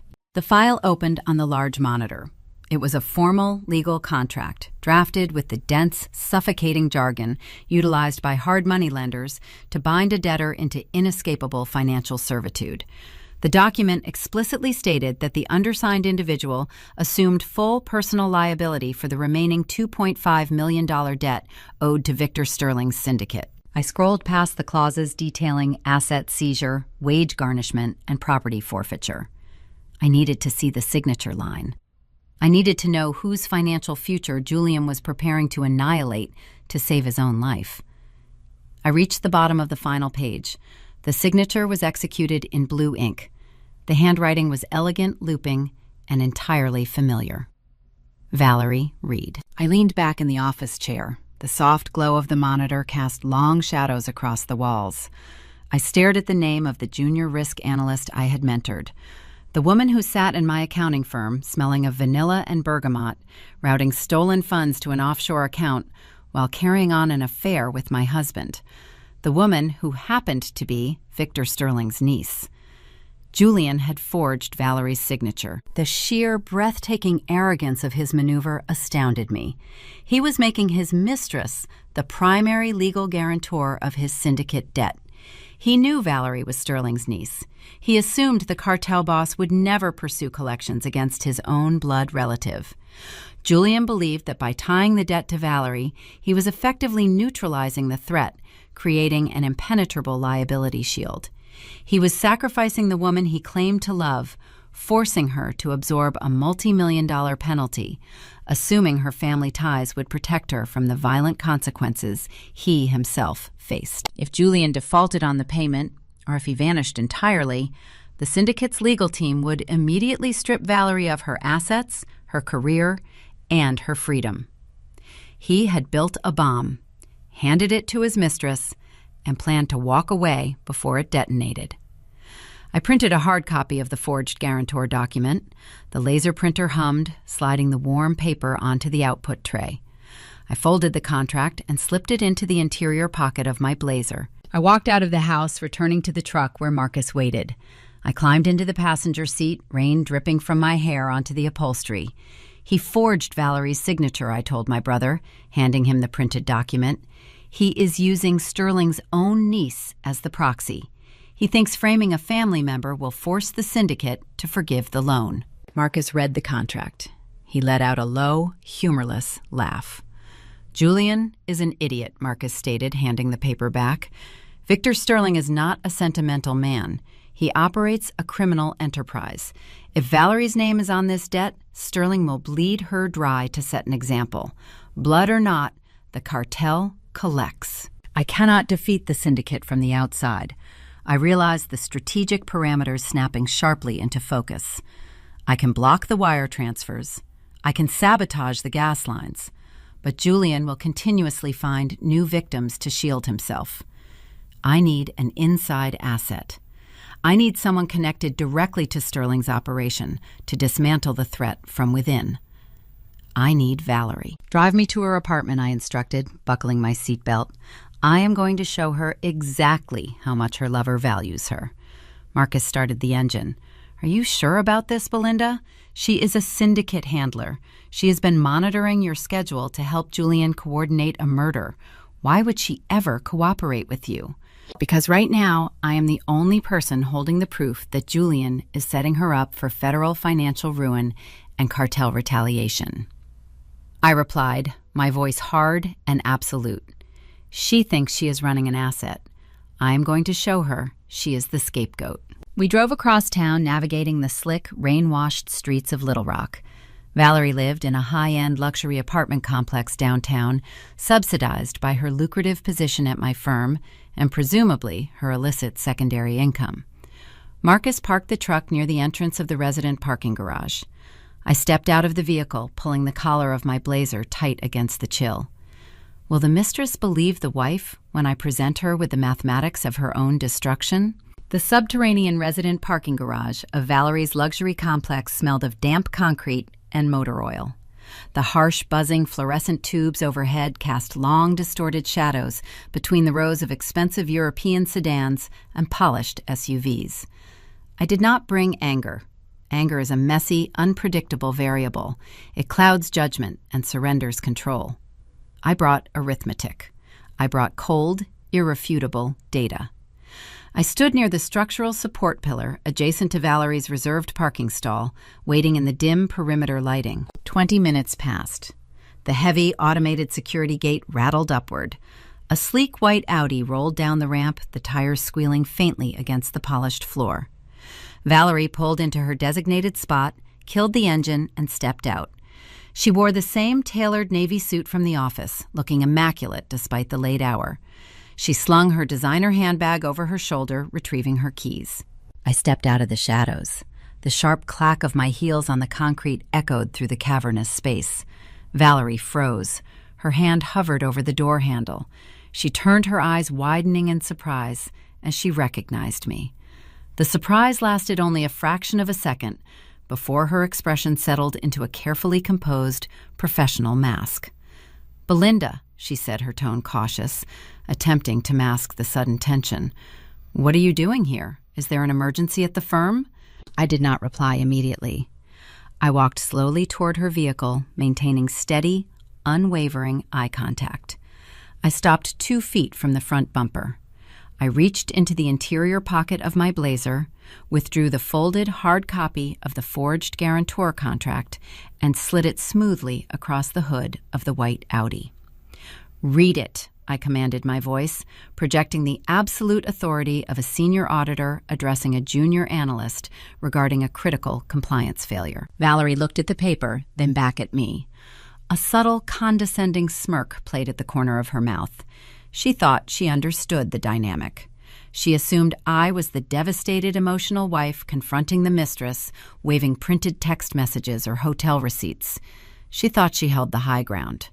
She picked up the document. Her eyes scanned the dense legal jargon. The smirk vanished. Her posture stiffened. She reached the signature line at the bottom of the final page. "This is my name," she whispered, her voice tightening. "This is a debt assumption agreement for $2.5 million.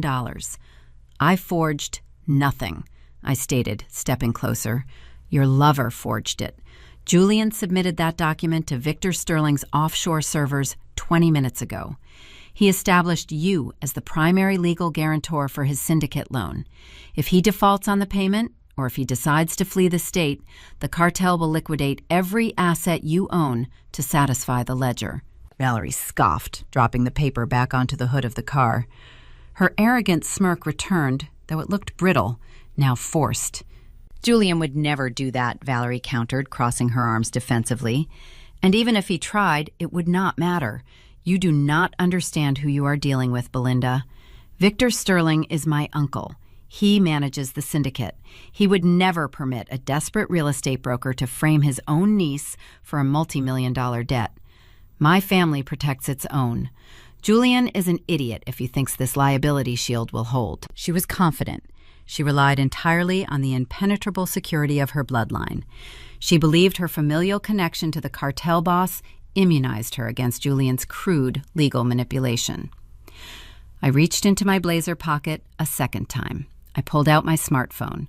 I opened the audio application, navigating to the digital file Marcus had extracted from the parabolic microphone recording at the abandoned poultry processing facility less than an hour ago. I pressed play. The amplified, hyper-clear audio filled the quiet parking garage. The sound of heavy rain drumming against a metal awning accompanied the voices. "I require a legal guarantor signature for the remaining debt by midnight tonight."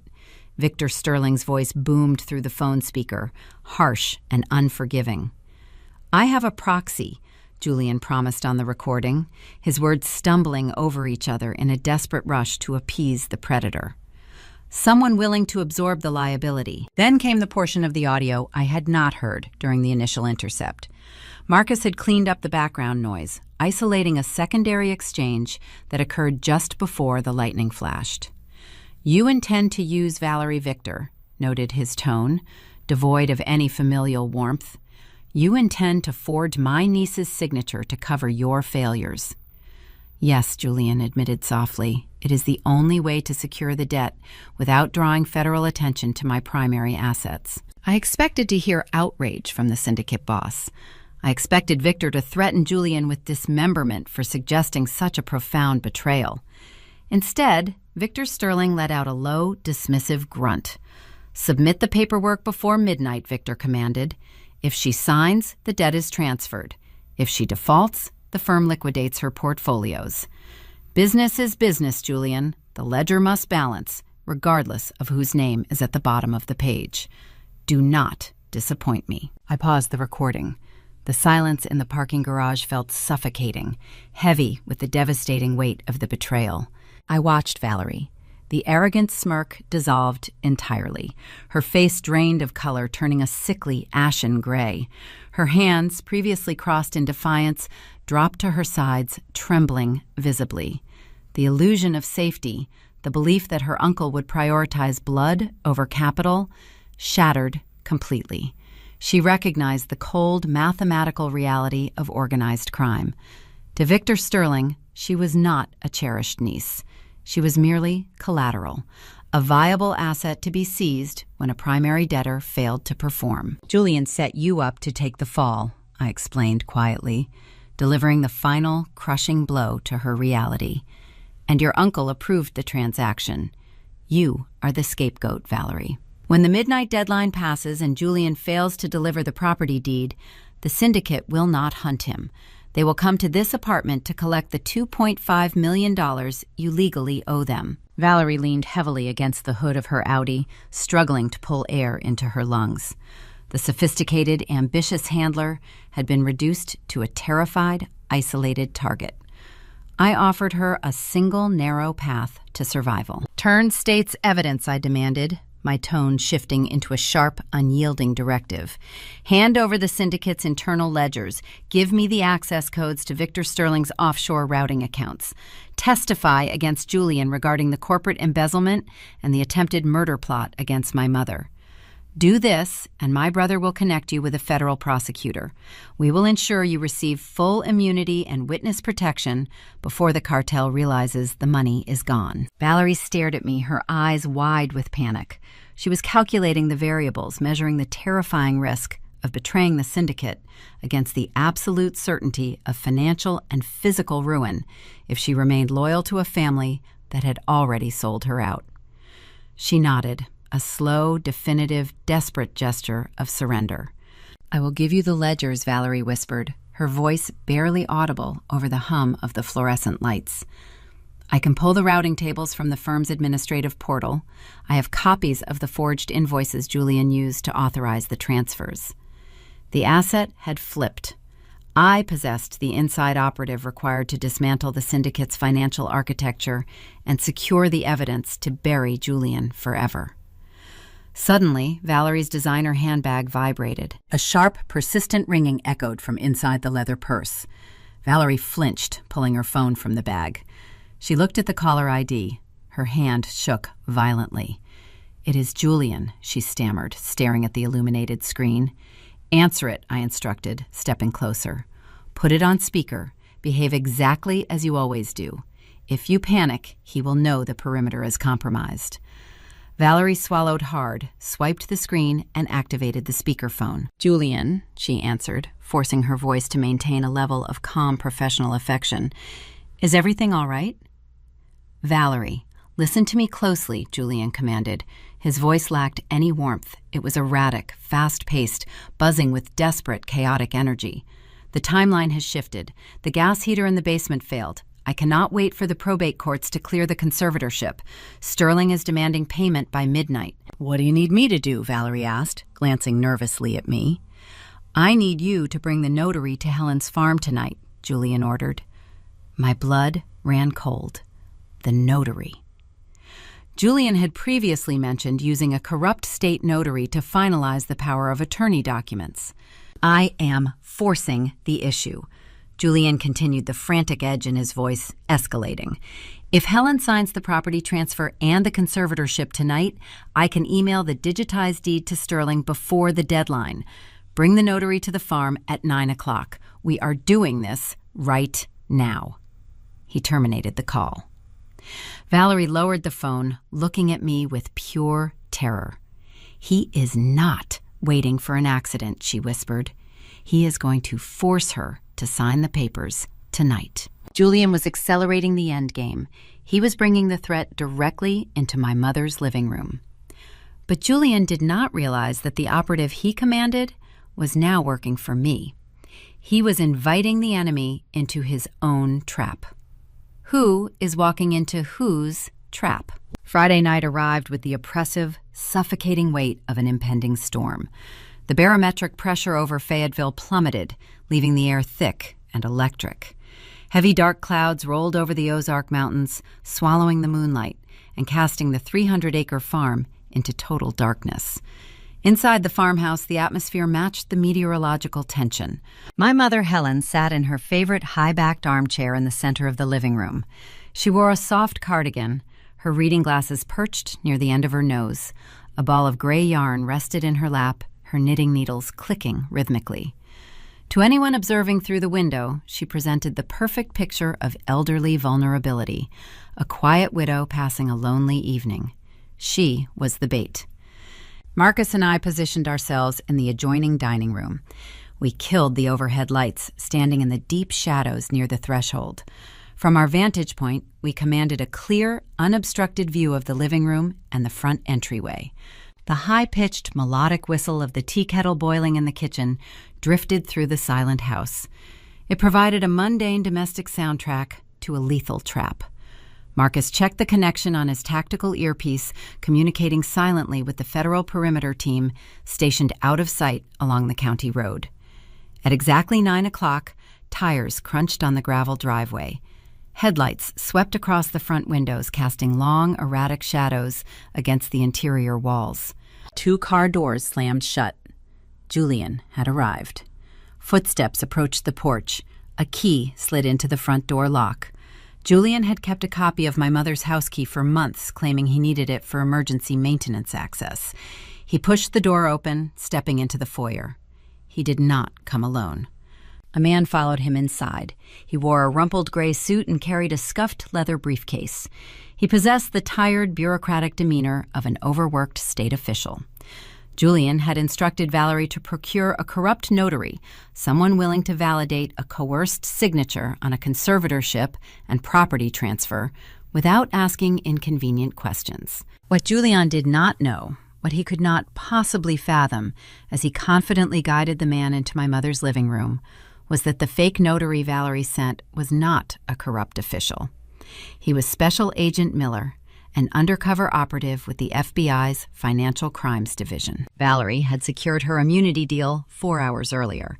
She delivered the syndicate ledgers to Marcus, flipped on her uncle, and coordinated the sting operation with the federal prosecutor. Julian had requested a crooked notary. We provided a federal agent wearing a concealed recording wire.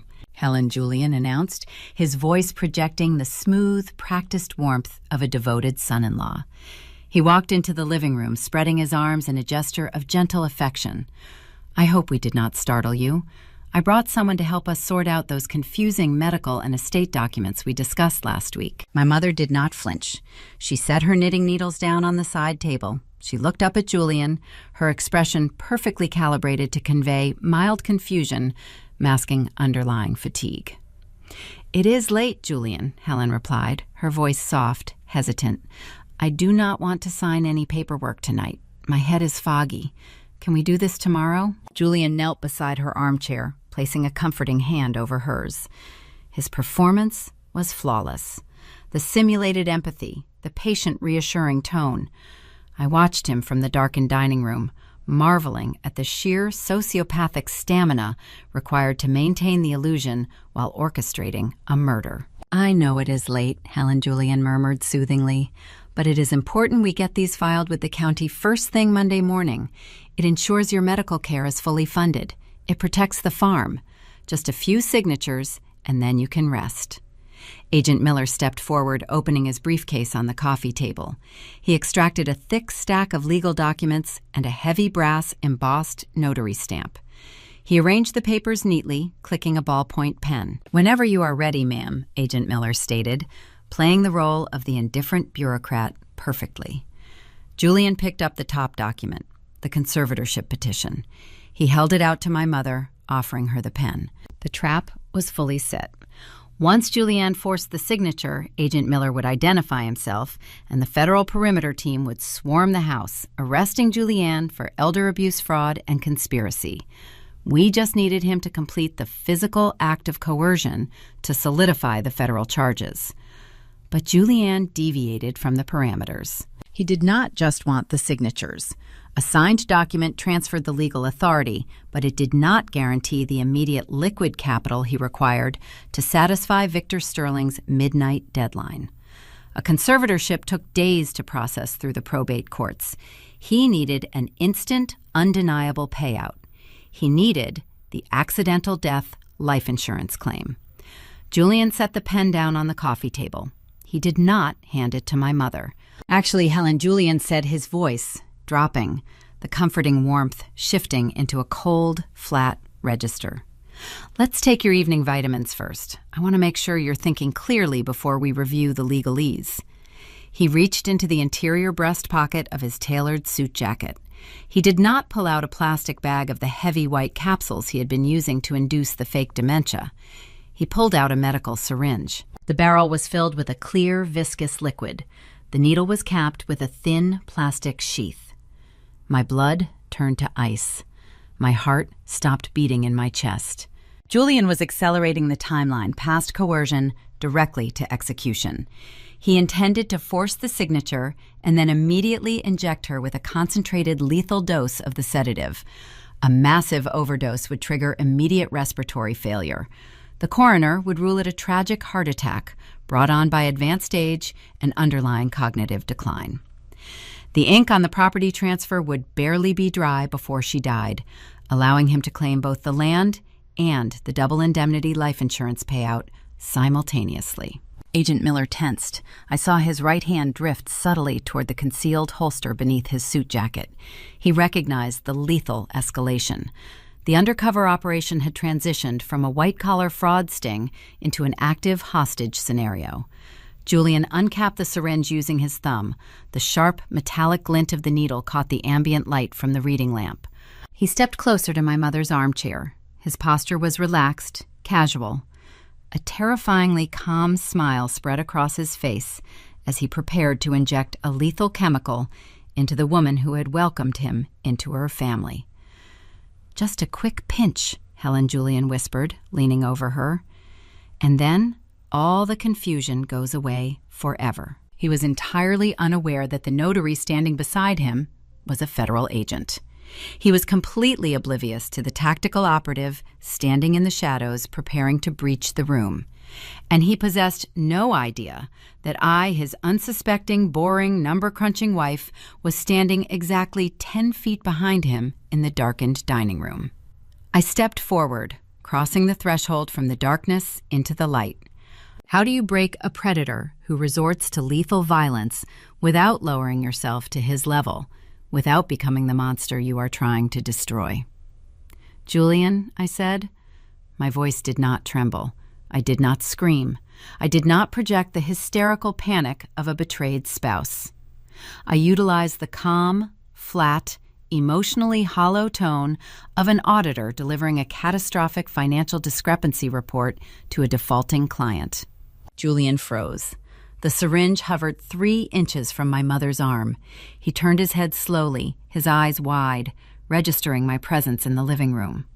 For a fraction of a second, his brain struggled to process the visual data. I was supposed to be in Little Rock, working a late shift. I was supposed to be the oblivious, predictable variable. Belinda, he stammered, pulling the syringe back slightly, attempting to conceal the needle against his forearm.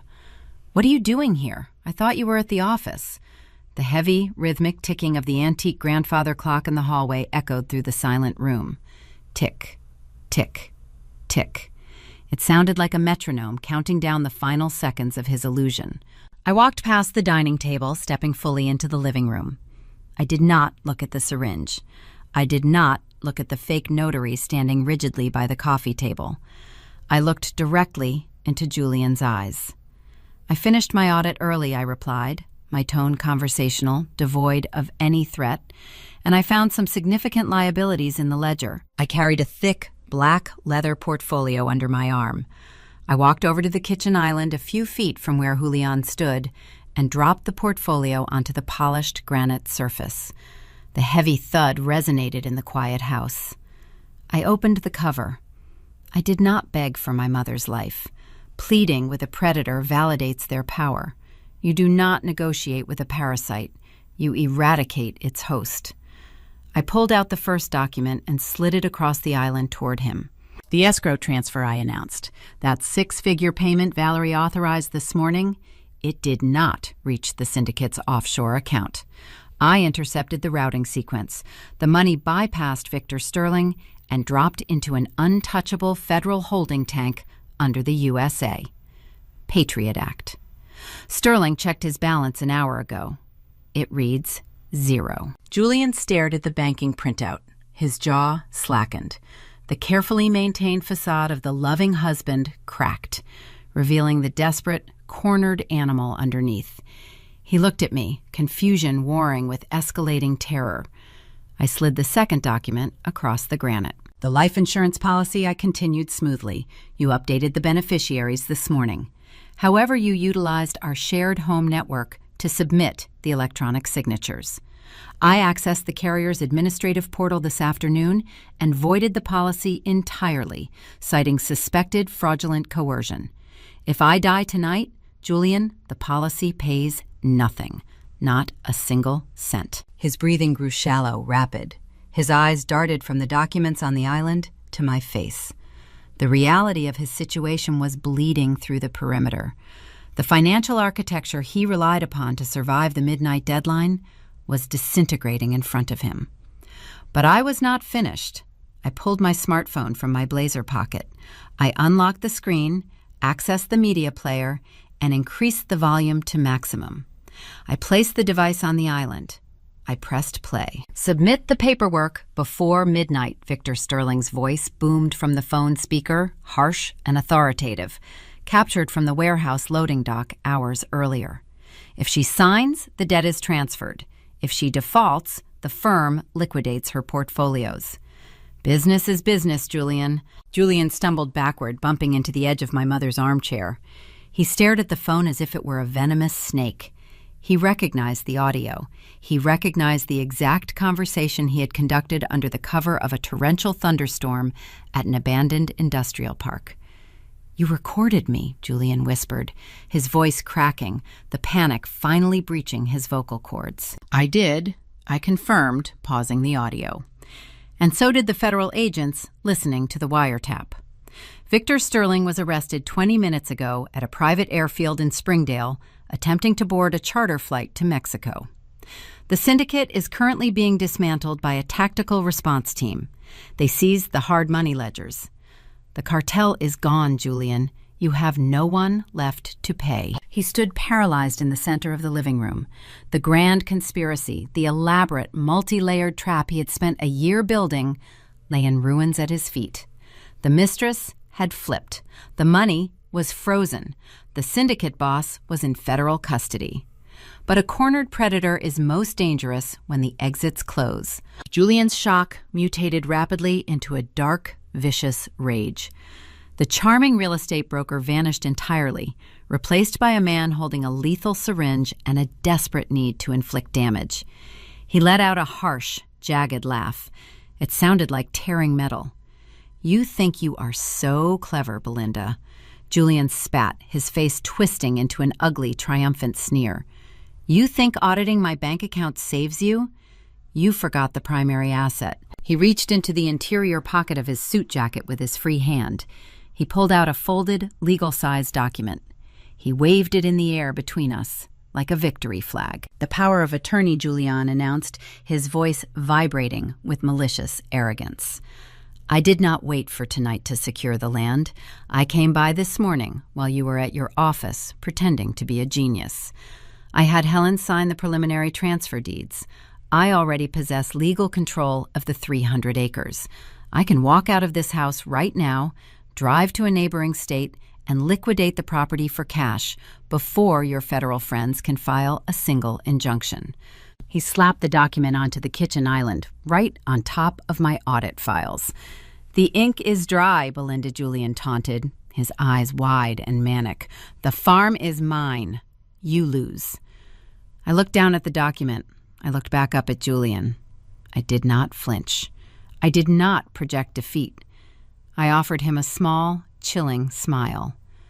Look closer, Julian, I suggested quietly. He frowned, confused by my lack of despair. He looked down at the document resting on the granite. He blinked. He leaned closer to the paper. His hands began to tremble. The document was completely blank. The signature lines, the initial boxes, the notary seals, every single area that required ink was pristine white and entirely empty. How Julian gasped, picking up the paper, flipping it over frantically, as if the signatures had somehow migrated to the back page. She signed it. I watched her sign it this morning. I put it in my car. You put it in your car, I confirmed, the trap snapping shut with absolute mechanical precision. You left the document inside a black SUV parked in the direct Arkansas sun for 6 hours while you drove to Springdale to negotiate with a cartel boss. The interior temperature of your vehicle likely exceeded 140 degrees. I reached into the breast pocket of my blazer and pulled out the sleek, matte black pen. I swapped your luxury ballpoint for this when I signed the vendor authorizations in my office, I explained, holding the pen up for him to see. It is a specialized drafting tool. The ink is friction erasable. It is highly sensitive to thermal variation. Expose the ink to high heat, like a dashboard baking in the afternoon sun, and the chemical bonds break down. The ink vanishes entirely. I dropped the pen onto the blank document. You possess absolutely nothing, Julian. I stated the finality of the sentence hanging in the heavy air. No money, no cartel protection, no farm. The ledger is zeroed out. Julian stared at the blank paper, the pen, and then at me. The reality of his absolute catastrophic failure shattered his mind. He had been outplayed, outmaneuvered, and systematically dismantled by the woman he considered a boring, predictable variable. With his financial escape routes destroyed and federal prison looming, the last remaining instinct was raw, nihilistic violence. He let out a guttural roar. He lunged across the kitchen island, clearing the distance between us in a fraction of a second. He raised his right hand, driving the uncapped syringe directly toward my neck, intending to empty the lethal sedative into my carotid artery in a final suicidal act of retaliation. I did not move. I did not need to. Before the needle could breach my skin, the fake notary moved with terrifying, explosive speed. Agent Miller abandoned the bureaucratic facade entirely. He lunged forward, intercepting Julianne's wrist mid-strike. Miller twisted Julianne's arm backward with brutal, practiced leverage. Julianne screamed in pain as the syringe clattered harmlessly onto the granite countertop, rolling to a stop against the blank power of attorney document. Miller swept Julianne's legs out from under him, driving the predator face first into the hardwood floor. Miller dropped his knee into Julianne's spine, pinning him to the ground. He reached into his suit jacket with his free hand, pulling out a gold shield. FBI Financial Crimes Division Agent Miller barked, his voice echoing with absolute authority as he snapped a pair of heavy steel handcuffs around Julian's wrists. Julian Parker, you are under federal arrest for wire fraud, extortion, and the attempted murder of Helen Davis and Belinda Parker. I stood over the kitchen island, looking down at the man who had spent 5 years pretending to love me, now restrained on the floor, gasping for air. His empire of lies reduced to dust. I had engineered his destruction. I had utilized my analytical mind to sever every lifeline he possessed, driving him directly into a federal cage. I had saved my mother, protected the family legacy, and eliminated the threat. What is the true cost of justice when achieving it requires you to calculate the ruin of the person you once loved? 3 months later, the air inside the federal courthouse in Fort Smith smelled of polished oak floor wax and inevitability. The high vaulted ceilings of the courtroom amplified the low murmur of the gallery, a steady hum of journalists, legal aides, and curious onlookers waiting for the final act of a deeply publicized trial. I sat in the front row, directly behind the prosecution table. I wore a tailored charcoal blazer and a simple white blouse. My posture was straight, my hands folded loosely in my lap. I did not fidget. I did not project anxiety. The heavy wooden doors at the side of the chamber opened. A pair of armed federal marshals escorted Julian into the room. He wore a standard-issue gray suit provided by his defense team, attempting to project the image of a respectable businessman caught in unfortunate circumstances. However, 3 months in a county holding facility awaiting trial had eroded the polished veneer. The easy, captivating charm that had defined his real estate career was entirely gone. His posture was defensive, his shoulders hunched.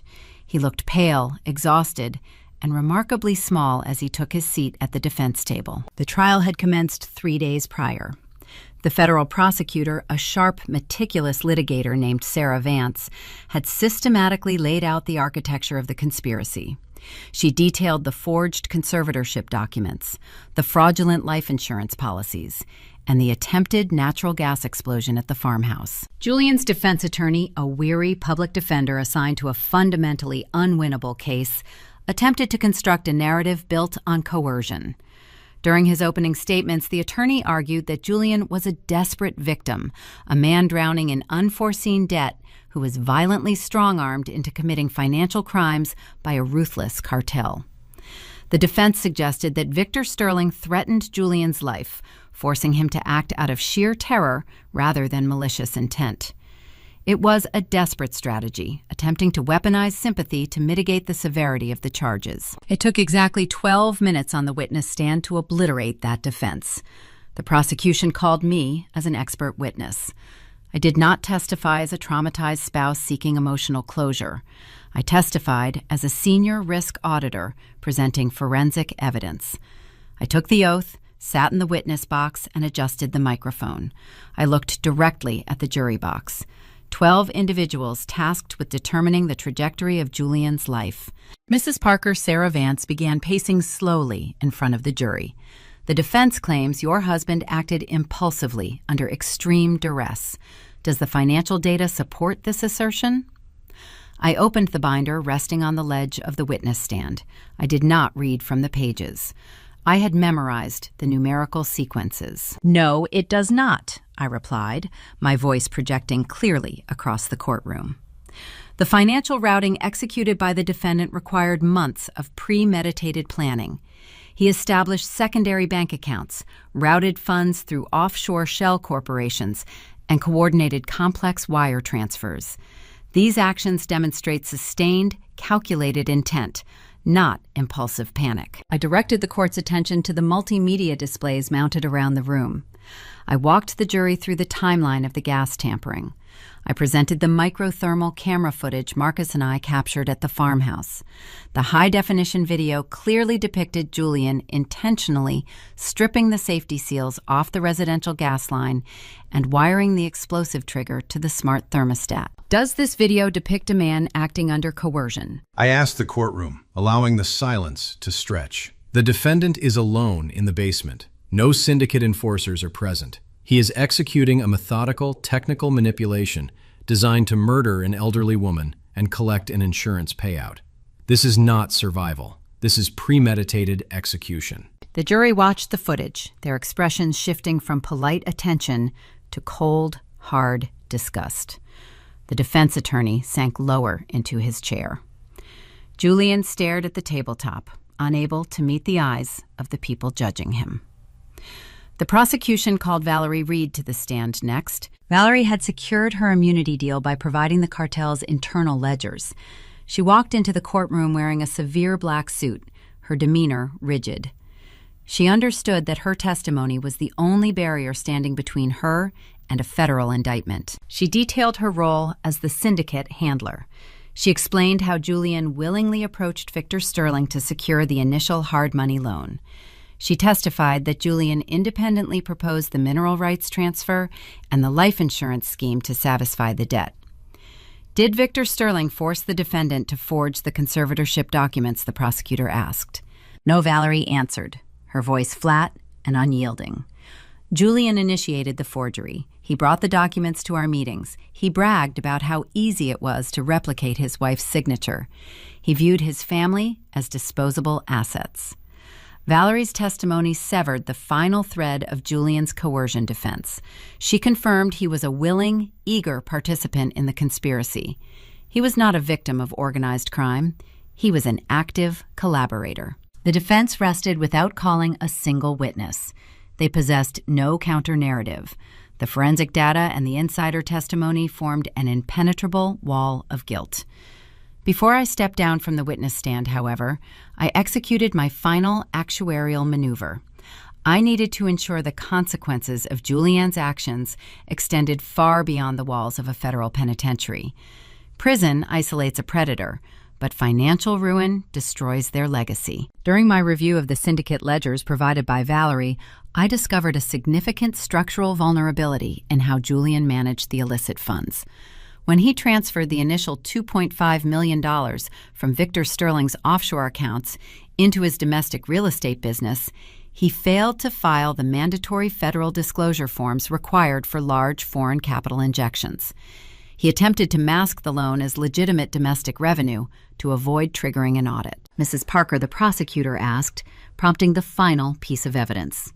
During your analysis of the defendant's financial records, did you uncover any additional liabilities? I looked directly at Julian. I wanted him to hear the specific mechanics of his destruction. Yes, I stated, opening the final tab in my binder. When the defendant imported the syndicate capital, he bypassed federal reporting protocols. By attempting to launder the money through his domestic LLC, he technically claimed the $2.5 million as taxable corporate income. However, he never paid the associated capital gains taxes. A murmur rippled through the gallery. The defense attorney shot upright in his chair, suddenly realizing the trajectory of my testimony. I forwarded my findings to the Internal Revenue Service Criminal Investigation Division prior to this trial. I continued, my voice echoing in the silent courtroom. Because the funds were seized as illicit cartel assets, the debt to the syndicate remains unpaid. But because the defendant claimed the initial transfer as income, the IRS holds him personally liable for the associated taxes and severe evasion penalties. I paused, letting the mathematics settle over the room. Julian Parker currently owes the federal government in excess of $3 million in back taxes, fines, and accumulated interest. I concluded. Julian's head snapped up. His eyes widened in absolute, unfiltered horror. The realization struck him with physical force. He was not just facing decades behind bars. He was entering the federal prison system carrying a multi-million-dollar debt to the United States government. If he ever managed to secure parole, his wages would be garnished, his assets permanently seized, his credit obliterated. He would be hunted by federal tax authorities until the day he died. Furthermore, I had ensured the public record of the trial clearly documented his failure to repay Victor Sterling. The syndicate boss was in custody, but the cartel network remained active. They knew Julian had lost their money and triggered the federal raids. He would enter the general prison population carrying a massive target on his back, marked for retaliation by the very criminal organization he had attempted to manipulate.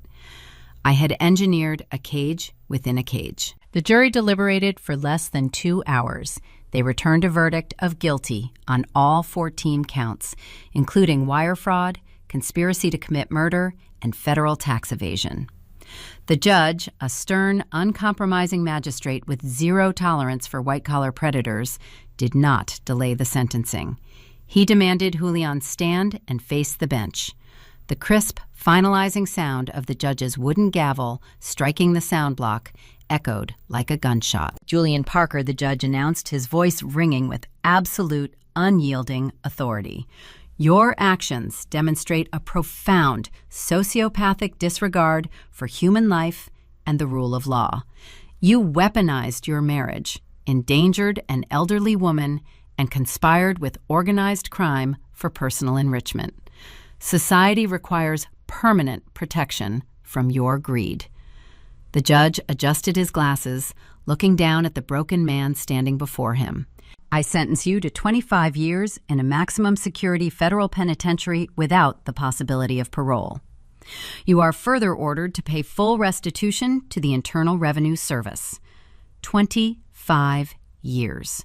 A quarter of a century locked in a concrete box, stripped of his charm, his suits, and his freedom, surrounded by inmates who knew exactly who he had betrayed. The bailiff stepped forward, grasping Julian's arms and pulling them behind his back. The heavy metallic ratcheting of the steel handcuffs locking around his wrists filled the silent courtroom. It was the sound of a closing door. As the marshals turned him toward the side exit, guiding him toward the holding cells, Julian stopped. He fought against the grip of the guards, turning his head over his shoulder to look back at the gallery. He looked directly at me. The mask was entirely gone. The easy smile, the confident arrogance, the manipulative warmth. Everything was stripped away, leaving only the terrified, hollow shell of a man who realized he had drastically miscalculated the variables. He stared at me, his eyes searching my face for any trace of the unsuspecting, devoted wife he thought he had married. He found nothing but the cold, steady gaze of an actuary who had audited his life and zeroed out his existence. In that final moment before the heavy wooden doors swung shut and swallowed him into the federal system forever, Julian Parker finally saw the predator he should have feared from the very beginning. The accounting is complete, the ledgers balance. The chaotic variables introduced by Julian Parker have been isolated, quantified, and permanently removed from the equation of my life.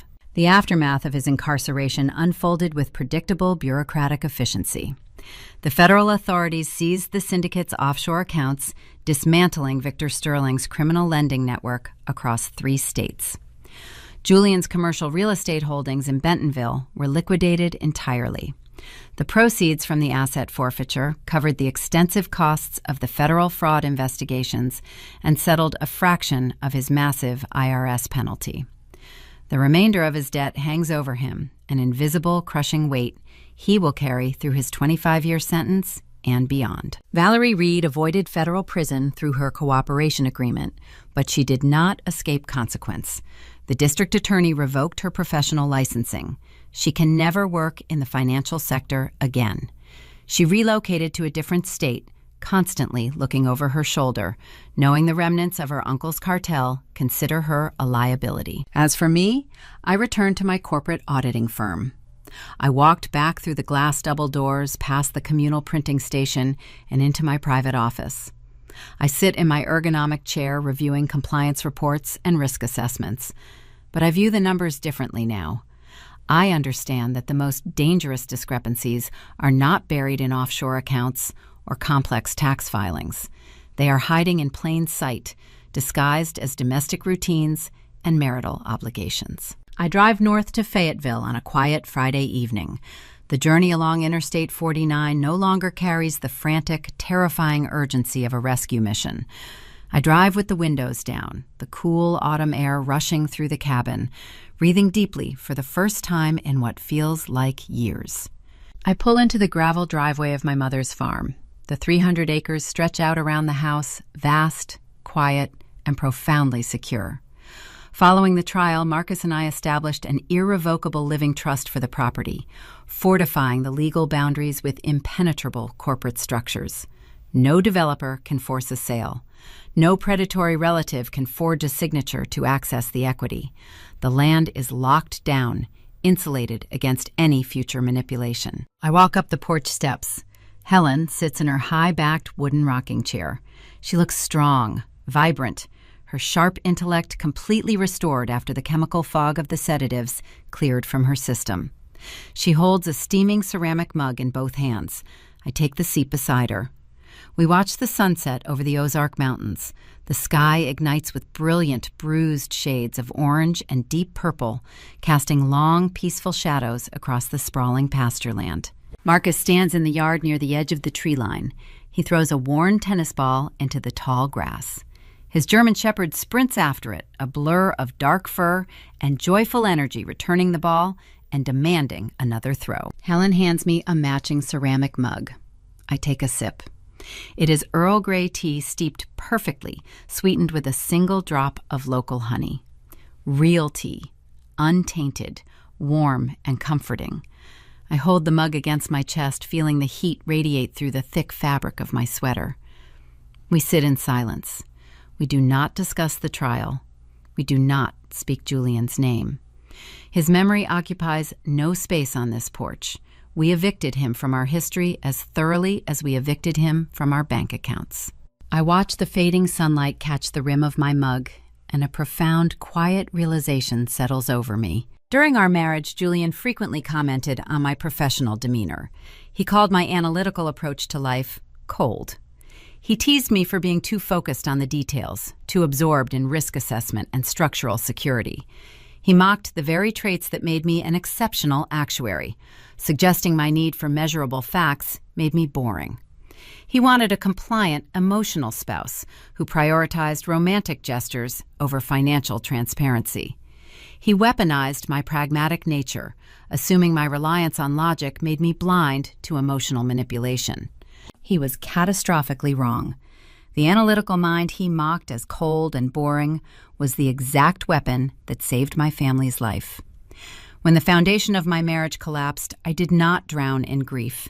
I did not surrender to panic. I relied on the structural integrity of my training. I approached the betrayal not as a heartbreak, but as a hostile audit. I gathered the data, the forged signatures, the heavy sedatives, the burner phone, the syndicate ledgers. I isolated the variables mapping the complex architecture of his conspiracy. I identified the critical stress points in his plan. Then I applied targeted, overwhelming pressure. I swapped the pen. I froze the escrow accounts. I flipped the inside operative. I built a digital and legal perimeter around my mother that he could not breach. Safety is not something you are handed in a marriage vow. It is not a promise whispered across a candlelit dinner table or guaranteed by a signed piece of paper.